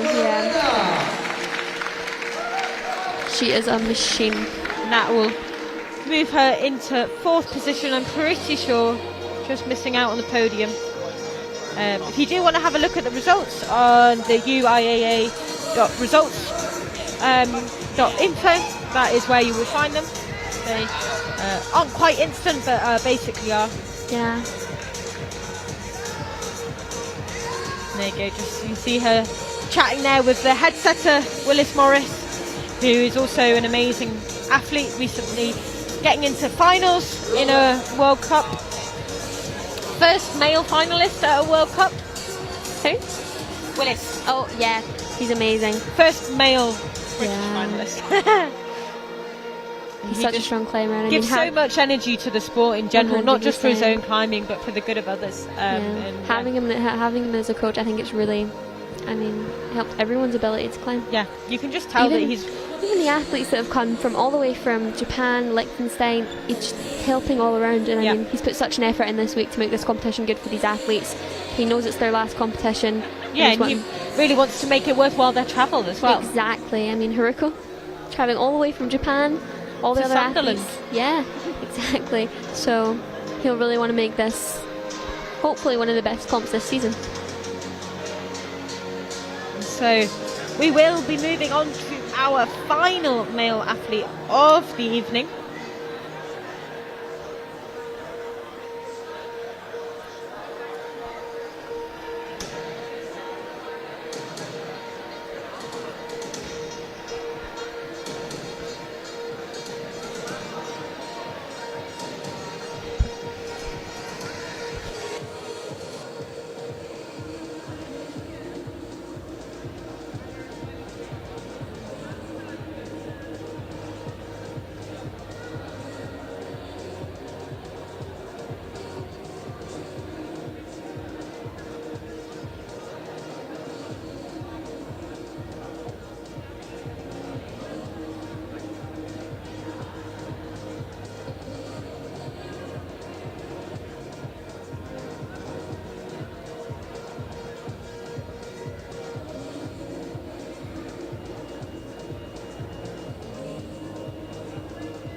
Yeah, so we'll have Florian Gantner out next. He'll have his brother behind him as well, who's just climbed and put in a massive effort as well.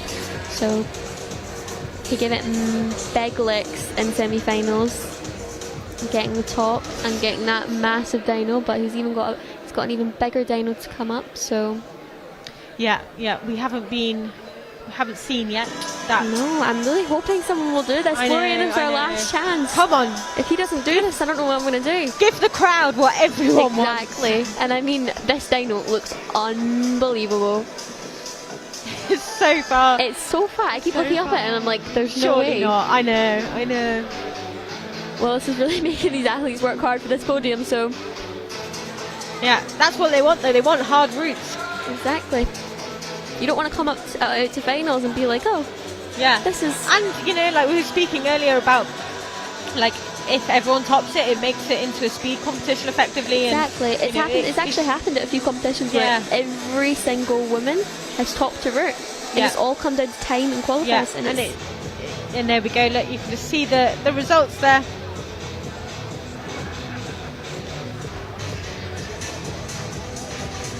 Jonathan currently doesn't have a score as he slipped off the start. I'm not sure whether that means maybe they're just yet to update it. I'm not sure. Yeah. Maybe they're still not really positive on his score. I'm not sure. Or maybe he's going to climb again. Maybe he still could. Yeah. We currently don't have that information, but as soon as we do, and we you can look at the women's results. I mean, 12.2, 12.2, 12.2, 12.2. Yeah, it's crazy. And look at that, just 1 point or Annick. Yeah. Oh my god, that is amazing. There you go. Oh my god. Just point of a point away from. That is crazy. And Ilona from France. And then Haruko Takeuchi from Japan. So that is our podium right now. Yeah. Could still change if people put in appeals or any sort of. We are just having a little break. I think you can see just behind where we're having the scores shown to us. Willis is Lorena's maybe putting a little bit of a complaint about this Dennis hold. Yeah. I think Willis is just. And. Just trying to get into position. These lifts they're stored off to the side of the wall, but you know he has to go get into position. And no, there he goes. Nope, hold is all okay. He's giving the okay, so yeah, it is tricky when kind of everyone's got axes. They could cause some damage to holds, but it could also just be that the move's really hard, which it obviously. It obviously is. We've seen so many people struggle on that move, both men and women. Yeah. Lots of strong climbers find it really tricky. 100%. Okay, we are ready to go with our next man. Okay, really rooting for Florian now.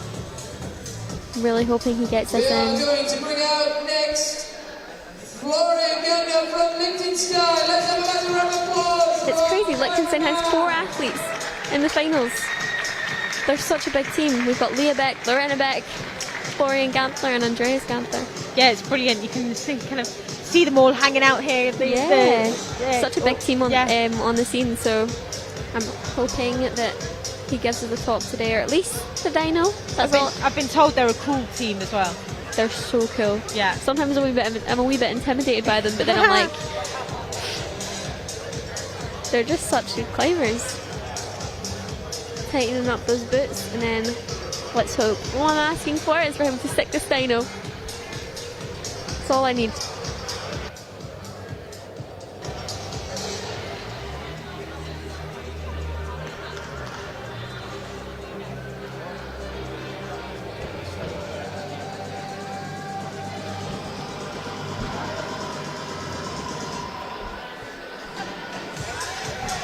And so Florian is off here.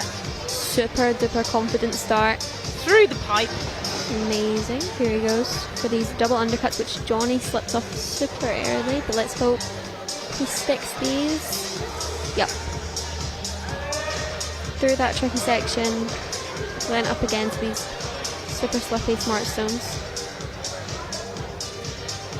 He moves up and just feels that one with his hand to make sure he knows, but I'm pretty sure that is just a flat edge if I'm totally honest.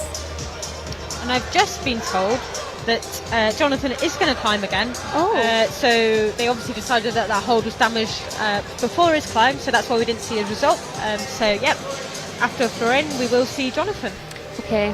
Which is great, because that gives us more opportunity to hopefully see these athletes get to the top. I think if he sticks this move down low, he's got that down on the bag. Yeah. Just needs to get through that undercut. I can see it in my mind now. I'm just flying between the boxes. He feels that one again. Yeah. Just shows how tricky these holds are to kind of decide how to use them, and even for such kind of seasoned athletes. Yeah, getting that long clip in. A few awkward clipping positions this week. Yeah, and although these long draws really help with kind of making sure that there's no rope drag and that you're safe at all times, they are annoying to clip. They swing around a bit more. They're kind of in your body. He's not opting to go long. He's just... It's going to be a big swing down. Engage so much on that left arm. Oh my god. There he goes. Perfect. A really aggressive kick in, making sure that foot stays, and then moves up to the barrel. Good determination. That it's like, I will. Yeah. You know. You can tell he's definitely experienced. His kicks are just so like precise. Yeah. He knows what where he wants to get it. And sometimes as well, you know, you can tell they've kicked in so hard because actually it's really difficult to get them out again. Yeah, you see some wiggle. I mean, it's crazy. Right. Okay, here he comes for this really difficult move. The doomed move. Come on, make it work. First Not time, even hesitating. Oh, come on. You can really see how strong that core is, just staying up there even after he pinged. Come on. Just taking a moment to preserve enough energy. I think he's going to opt for the skip. Yes! He's swinging. Oh no, come on. Again. Swapping overs. Yes. I think he's going to try and opt for the hold a little bit closer to the wall. Or not. Oh, here he goes again. Come on. Is he going to, Come on. Create so much momentum. Come on. Oh, he's got that in the bag. Yeah. Just one more big effort and he's got it. Got to be so aware of your kind of positioning and not to get the rope I think he caught. knew that he maybe wasn't going to get that move in, and so now he's just going to opt all of the attention onto this. Needs to be careful of that rope. Oh, come on. I don't think he's getting enough height. No. Which is disappointing. It looks like he almost needs to do a few more swings. Just to build up that. Oh, he's hanging off one arm. Oh. Come on. Must be so hard as well. You've got to stay composed, you know, when you know that it's not 100%. quite working Here he goes out. again. Come on, he's so close. Come on. I think he's going to get that touch though. But, oh no, he won't, because you only get the points for skipping if you secure that hold. So he could be doing all of this and he's going to get... he swings off and leaves his axe behind. Great effort from him. Florian will be disappointed with that, having such a good performance, and he climbed so quickly in the semi-finals. I think he'll maybe be happy that he'll just get to chill now. Yeah, and even making it 2 finals in such an incredible position is amazing. At this point, it's just for the vibes. Yeah, for the vibes. You heard it here. Yeah. And they're getting the pole out again. His axe. The magic axe receiver. Yeah. But we will be seeing Jonathan climb again. And buzzing. I really want to see this dino. I know. Come on. I'm so disappointed. Great balancing there. And he takes it down safely. Yeah. What a save. Nice one. Okay. Jonathan's getting one more chance on this route, and let's hope. And because he only did a few moves, you do have like up to an hour to recover, but because he only did a few moves, I'm sure he will be coming out. Yeah, he has had quite a few athletes in between, so yeah. So make sure we have another loud welcome for when he's ready. Just getting suited and booted, ready for his second go on this final route.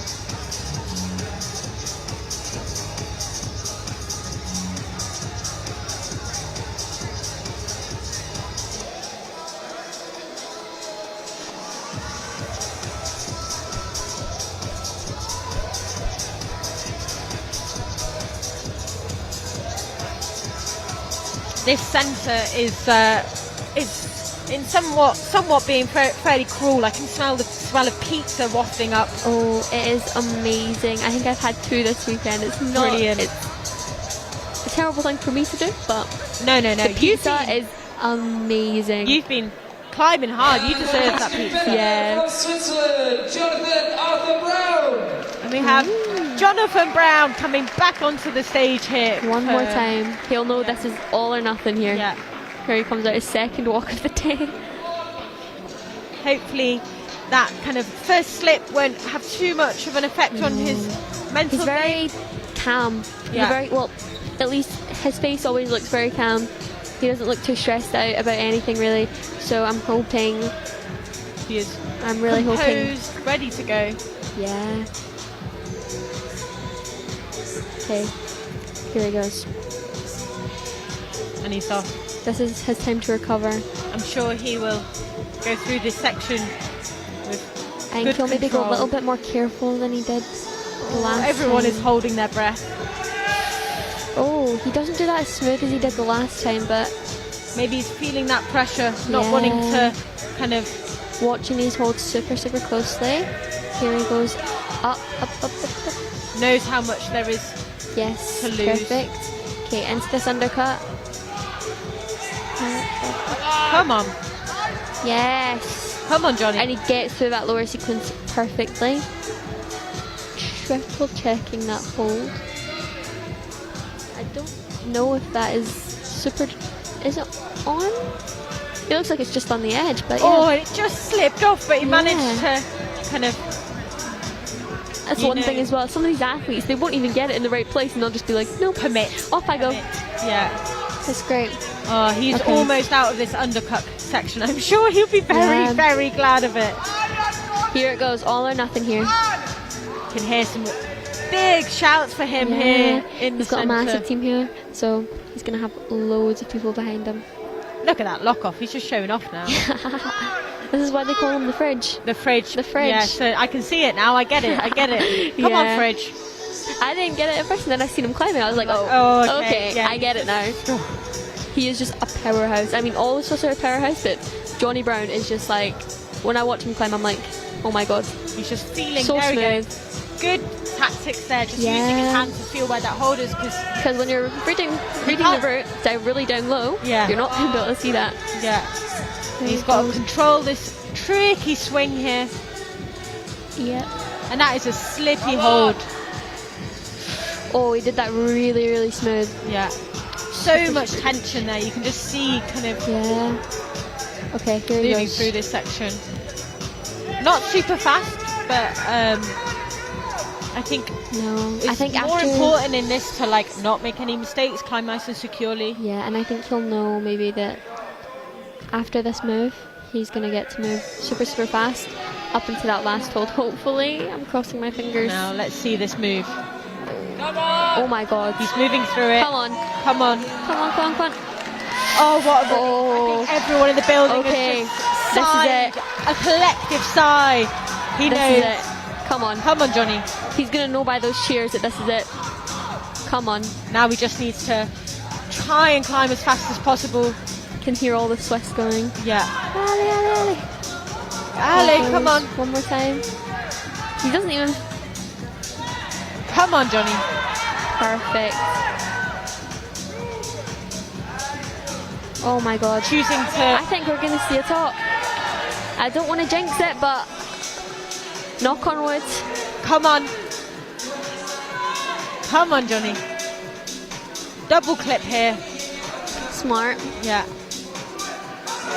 Come on. I don't know why, I was kind of expecting someone to even skip here, but it's a lot different viewing the routes down here as it is when you're up there. Trying to make, because you've got to clip all the clips, you'll not want to miss a chance to get that roping. Come on. Great climbing here from Johnny. He's is looking to so see if there's smooth. another hold. Okay. Hopefully he's doing okay for time. Opting for the big four right here. Yes. Come on. I think we're going to see the dyno. Regardless, I think he's going to jump. I think regardless, the Of the time. last climber of the day, Yeah. I think they might just let him do it. Come on. You know, Willis is going to want to get it one. Oh my God, Willis is going to get to see a top. Stabbing into that volume. So, come on, Johnny. Those volumes aren't easy to kick either. No, they're full of resin. Surface of them so hard. Come on, Johnny. Come on, Johnny. Great climbing here from him. Yeah. I'm not sure how much time he has left. Moving up towards quite that a high lot. point. Yes. Come on. Here he goes. Right out to this barrel. Is he going to swing or is he going to get the fig 9 in? He's really having to kick so hard to Yes. get into that volume. But it's quite a smart move because it just ekes you a little bit closer to that barrel. He's going to have to keep those feet in. Come on. And then I think he'll cut loose here probably. Look at that. Just and get that taking a fig little 9 moment. I can barely hear from all the cheers. The crowd is behind this man. Come on, Johnny. Oh my God. Everyone there. What a guy. Wow, and look at that. He's just getting those front points in those little holes in the barrel, which is allowed. He's so precise to do that. Yeah, 100%. Oh my God. If you see this jump. Come on. Everyone here in the room is just willing him up the wall. Hopefully he has enough time to make it happen. I really hope so. Come on, Johnny. Oh, I thought you was... Come on. Come on, Johnny! Come on. What a guy, man. Come on. Oh, come on. I'm trying so hard not to scream into the mic. I'm just going for it. Getting that undercut. Oh my God, come on. Come on. Come on. Come on. I'm stressing. Keep climbing, Johnny. We want to see you keep climbing. He's been told to keep climbing. We want to see just what happens. Johnny's time has finished, but keep climbing, Johnny. Oh my God. Come on, Johnny. He's been told that his time was finished, but we was expecting to see him. Oh my God. Please fix your rope and make the mandatory quick draw. He's sitting down. There he goes, fixing that rope. So getting those feet really low down, making sure to kick super hard, and then swinging that mantra clip right over. Needs to get that rope in. All he needs to do is get that rope in, and officially then he has stopped climbing in terms of. Oh, I'm holding my breath here. Oh, he needs to. Can he reach and get it in? Oh my God. Only just. Oh, my eyes were basically. I was like, oh my God. Come on, Johnny. Come on, Johnny. What a moment here. We want to see this. Come on. He has got this. Come on. Oh! Yes! Oh my God! Wild! Absolutely wild! Yes, mate. Oh my God, what a guy. Ladies and gentlemen, he can't hear you up there. We need to cheer him on. Come on, Johnny. What a guy. He is insane. I can't believe it. The last climber out, he slipped off. Make sure he knows you're entertained. Come on, Johnny. He's no longer scoring any points, but he's doing it because. Come on, Johnny. Come on, Johnny. What a wad, man. What a wad. Yes, What a wad. That's the only way to sum it It's the up. only way to sum it up. Come on. The fridge.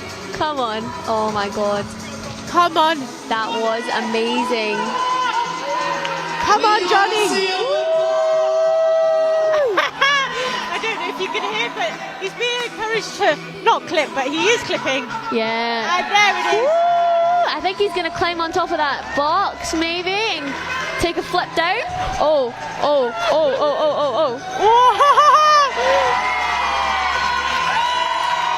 A wild moment there for Johnny Brown. Look at that. Come on, Johnny! What a moment. Do the flip! But yeah, he's pulling so much slack. Oh my God. Here we go, Johnny.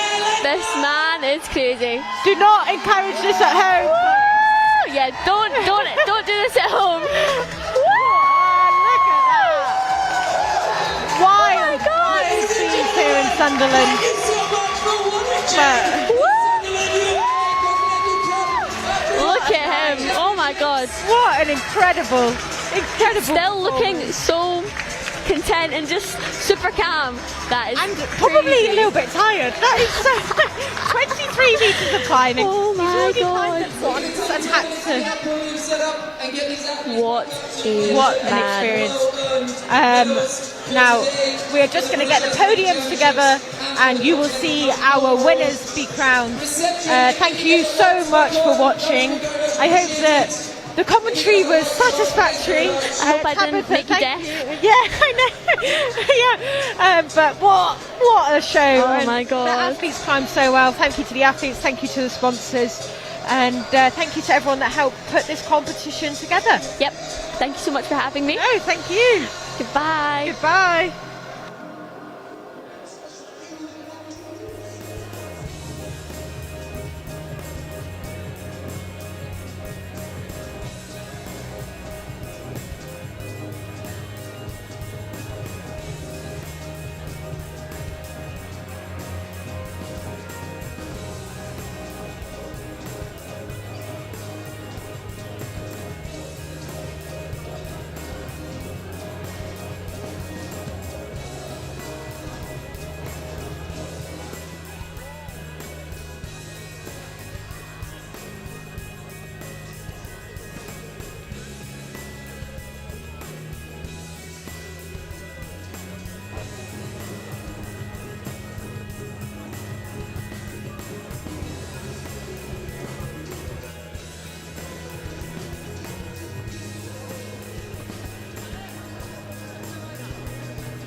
7 plus 6:50, we will be doing the award ceremony. So can all athletes due at the award ceremony, please make sure you are ready so we can make it as short and sweet as possible.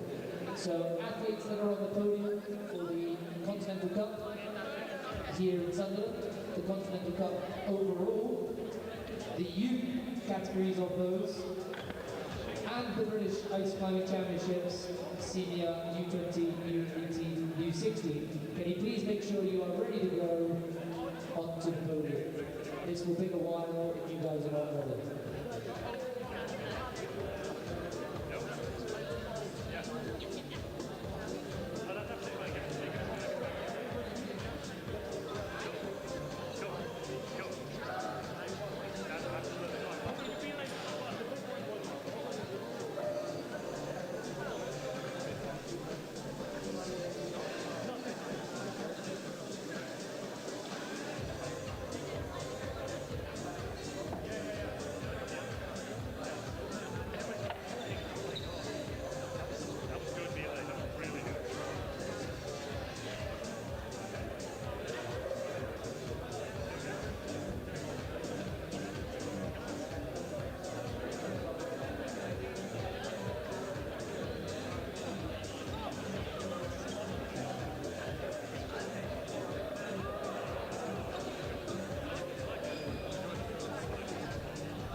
Okay, ladies and gentlemen, we're going to run through these nice and quickly, not to keep them, that they're not important. Obviously, every medal is important, and it's been well and hard, but just because there's a lot of them that we've got to do today. So first of all, we're going to run through the results and the podiums for the top 3 men and women for the Continental Cup Sunderland. So that is the competition today, a standalone event in the Continental Cup series.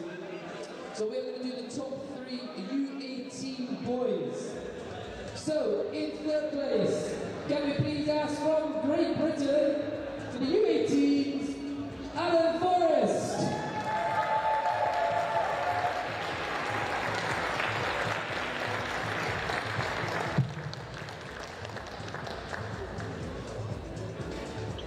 And can I welcome to the podium in second place, Neo Suo from Finland.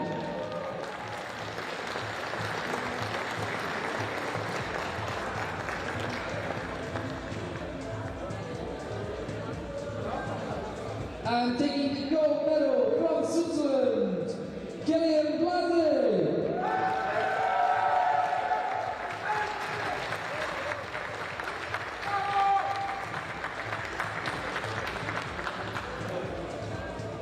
Your Continental Cup U18 lead final podium.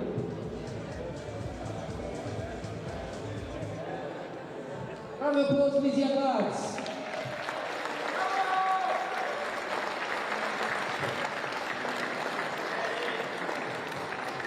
Steady, stop here, man. Thank you, lads. We're going to move on to the Youth A, so this is the U18 for the competition today in Sunderland. So welcome to the podium, taking the silver medal, Mia Coyle from Great Britain.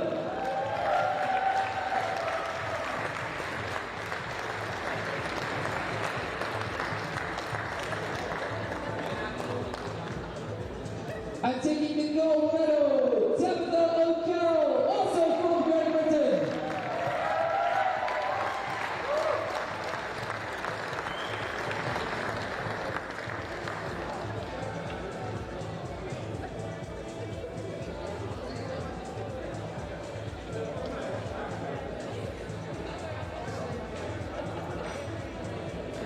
Thank you very much, ladies.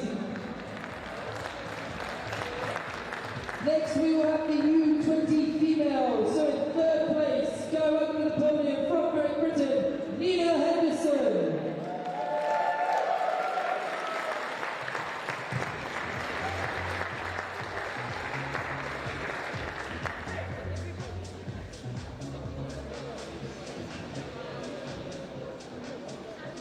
And taking the silver medal from the Netherlands, Jaden Jung.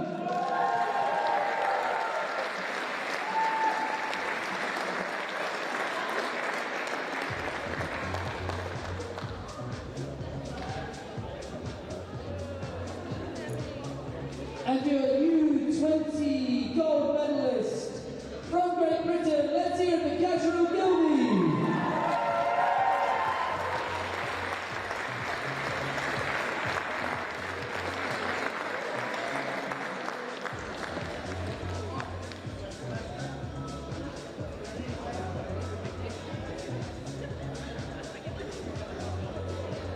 Your U20 female podium.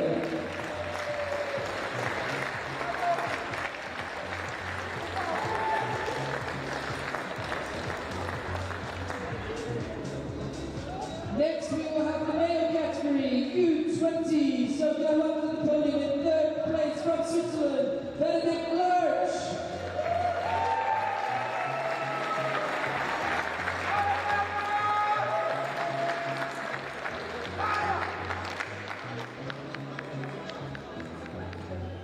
Taking the silver medal from Great Britain, Clark Moon.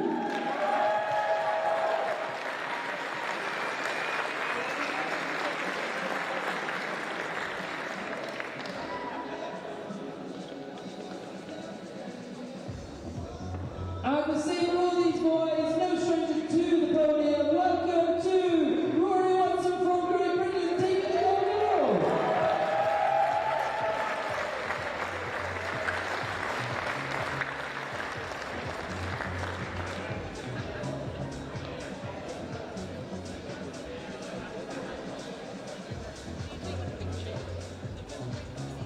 your U20 male podium.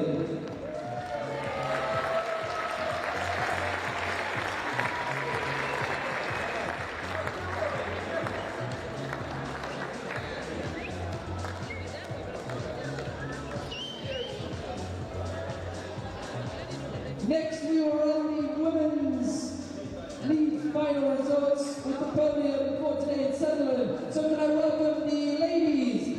Firstly, in third place, Haruko Takeuchi from Japan.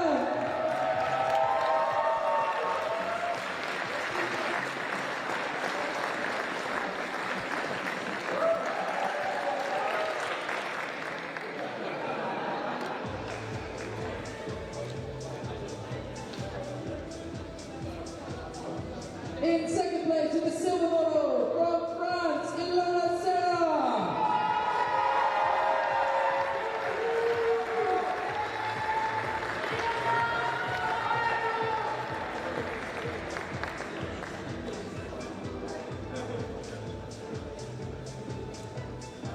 And your gold medalist today in Sunderland, give it up for Annick Teepe from the Netherlands.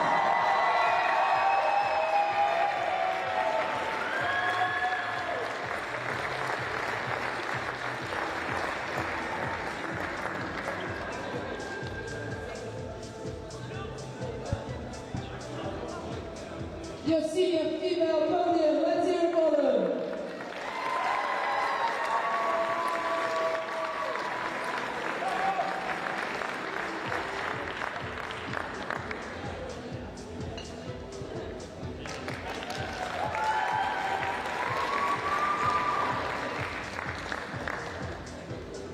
Next up, our male podium for the overall today in Sunderland.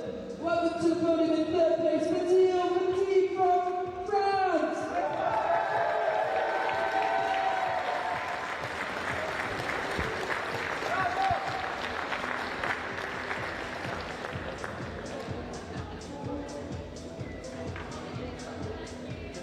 With the silver medal from Switzerland, Jonathan Arthur Brown.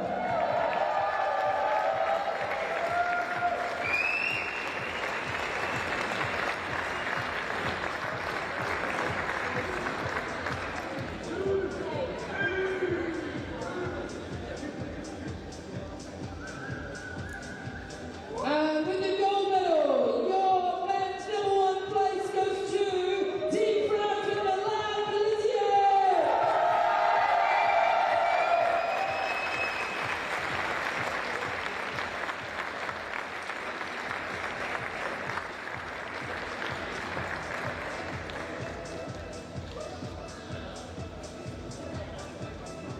Your senior male podium, ladies and gentlemen.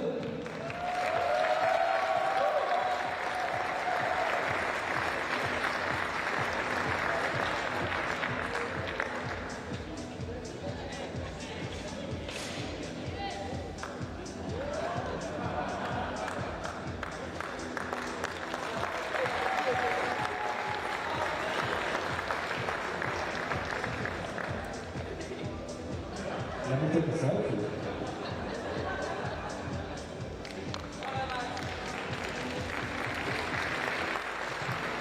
Next up, we're going to go to the main event today, our British Ice Climbing Championship. So we do have our youth competitors in this as well. So I'd like to welcome back to the podium for the U18 British Ice Climbing women. In second place, welcome back to the podium, Lea Beck.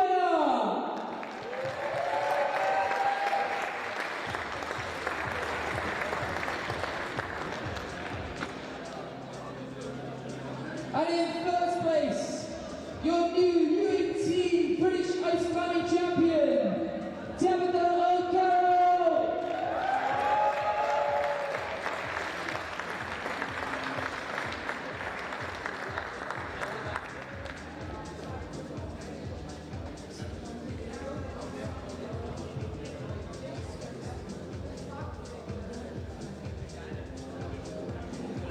Is this a new thing? Okay, fine. Give it up for these strong ladies!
And the new British Ice Climbing Champion U20 for the ladies is Kasha Ogilvie.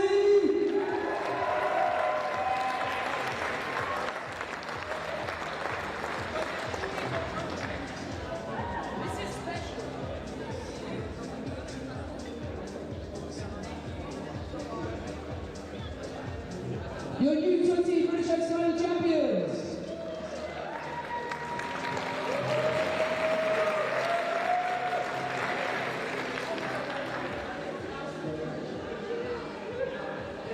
Next up we have the U20 men for the British Championships. In second place, I'd like to welcome the podium again, Clark New.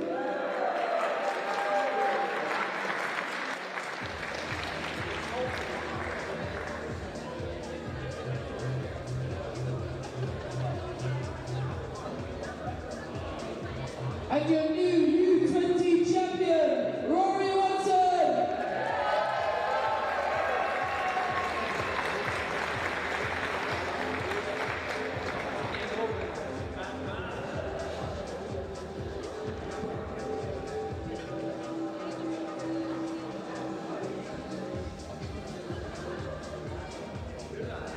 Round of applause for these two young lads.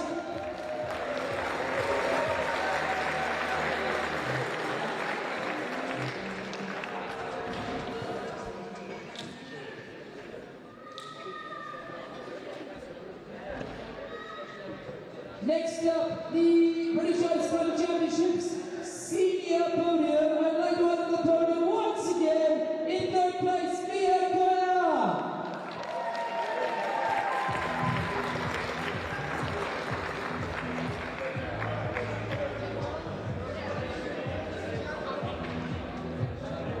In second place, Tabitha O'Carroll.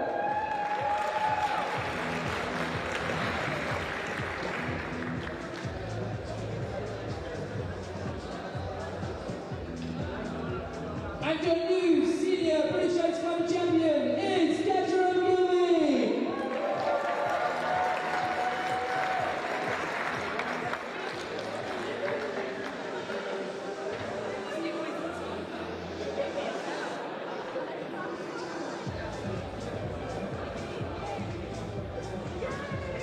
Your new senior champions.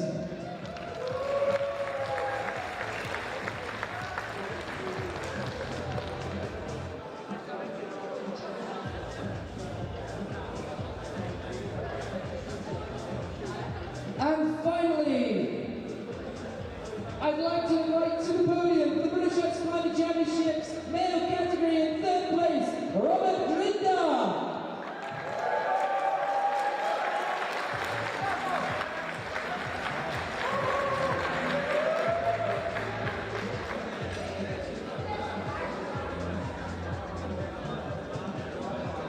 In second place, Rory Watson.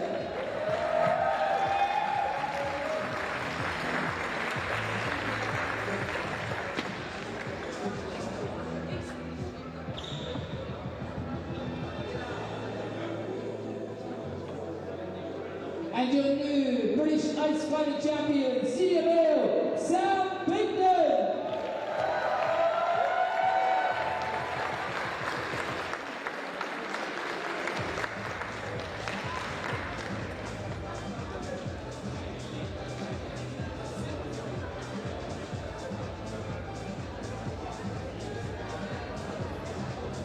You see the podium.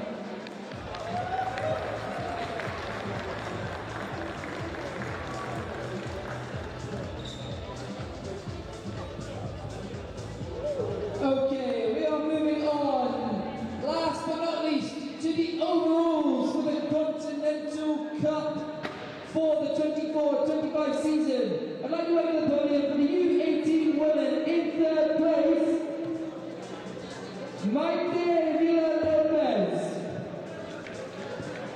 who is not here. In second place, Ellen Van Perley, who is not here. And in first place, taking the gold medal in the overall, from Great Britain, Tabitha O'Carroll.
U18 male podium for the overall Continental Cup.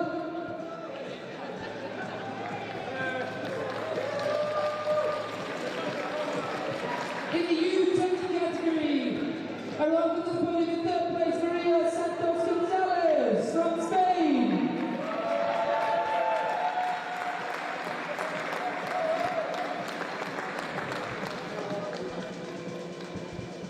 From Great Britain, in second place, Kasha Ogilvie.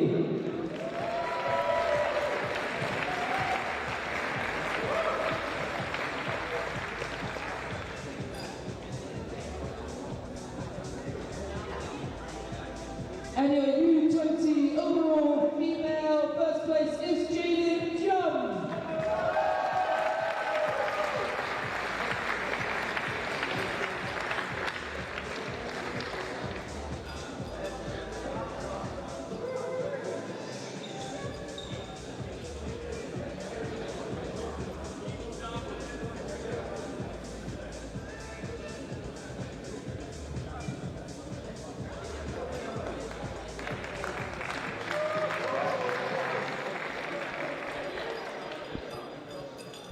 The U20 podium in third place, Continental.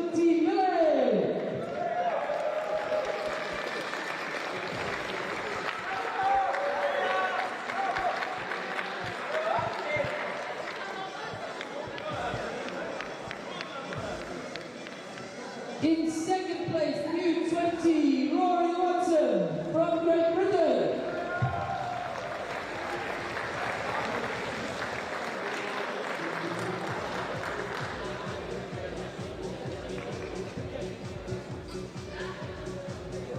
And in first place is Jorge Rodriguez, who is not here, so will be collected to the side. Round of applause for Jorge, who's not here.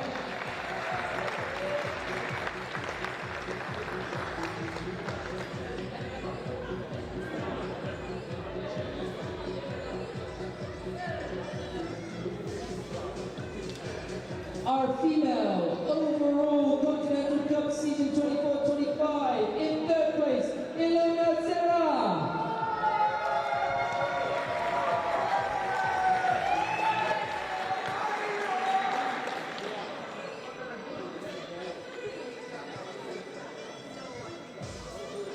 In second place, talking back to the podium, Annick Teepe.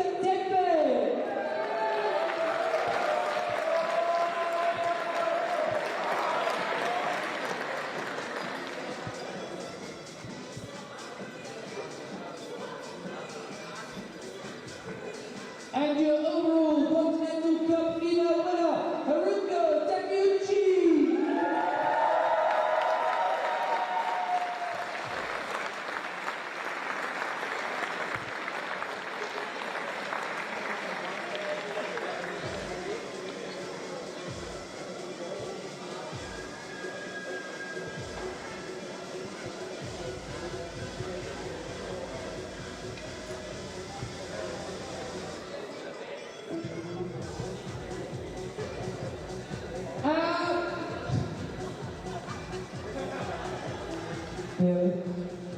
Last one.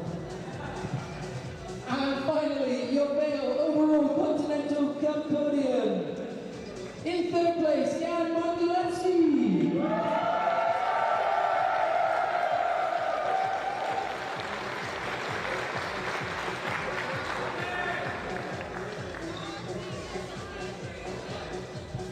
In second place, with the silver medal, Lea Beck.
Right, before everybody goes, last bit. This competition is hellish to set up, hellish to organise, but amazing to run.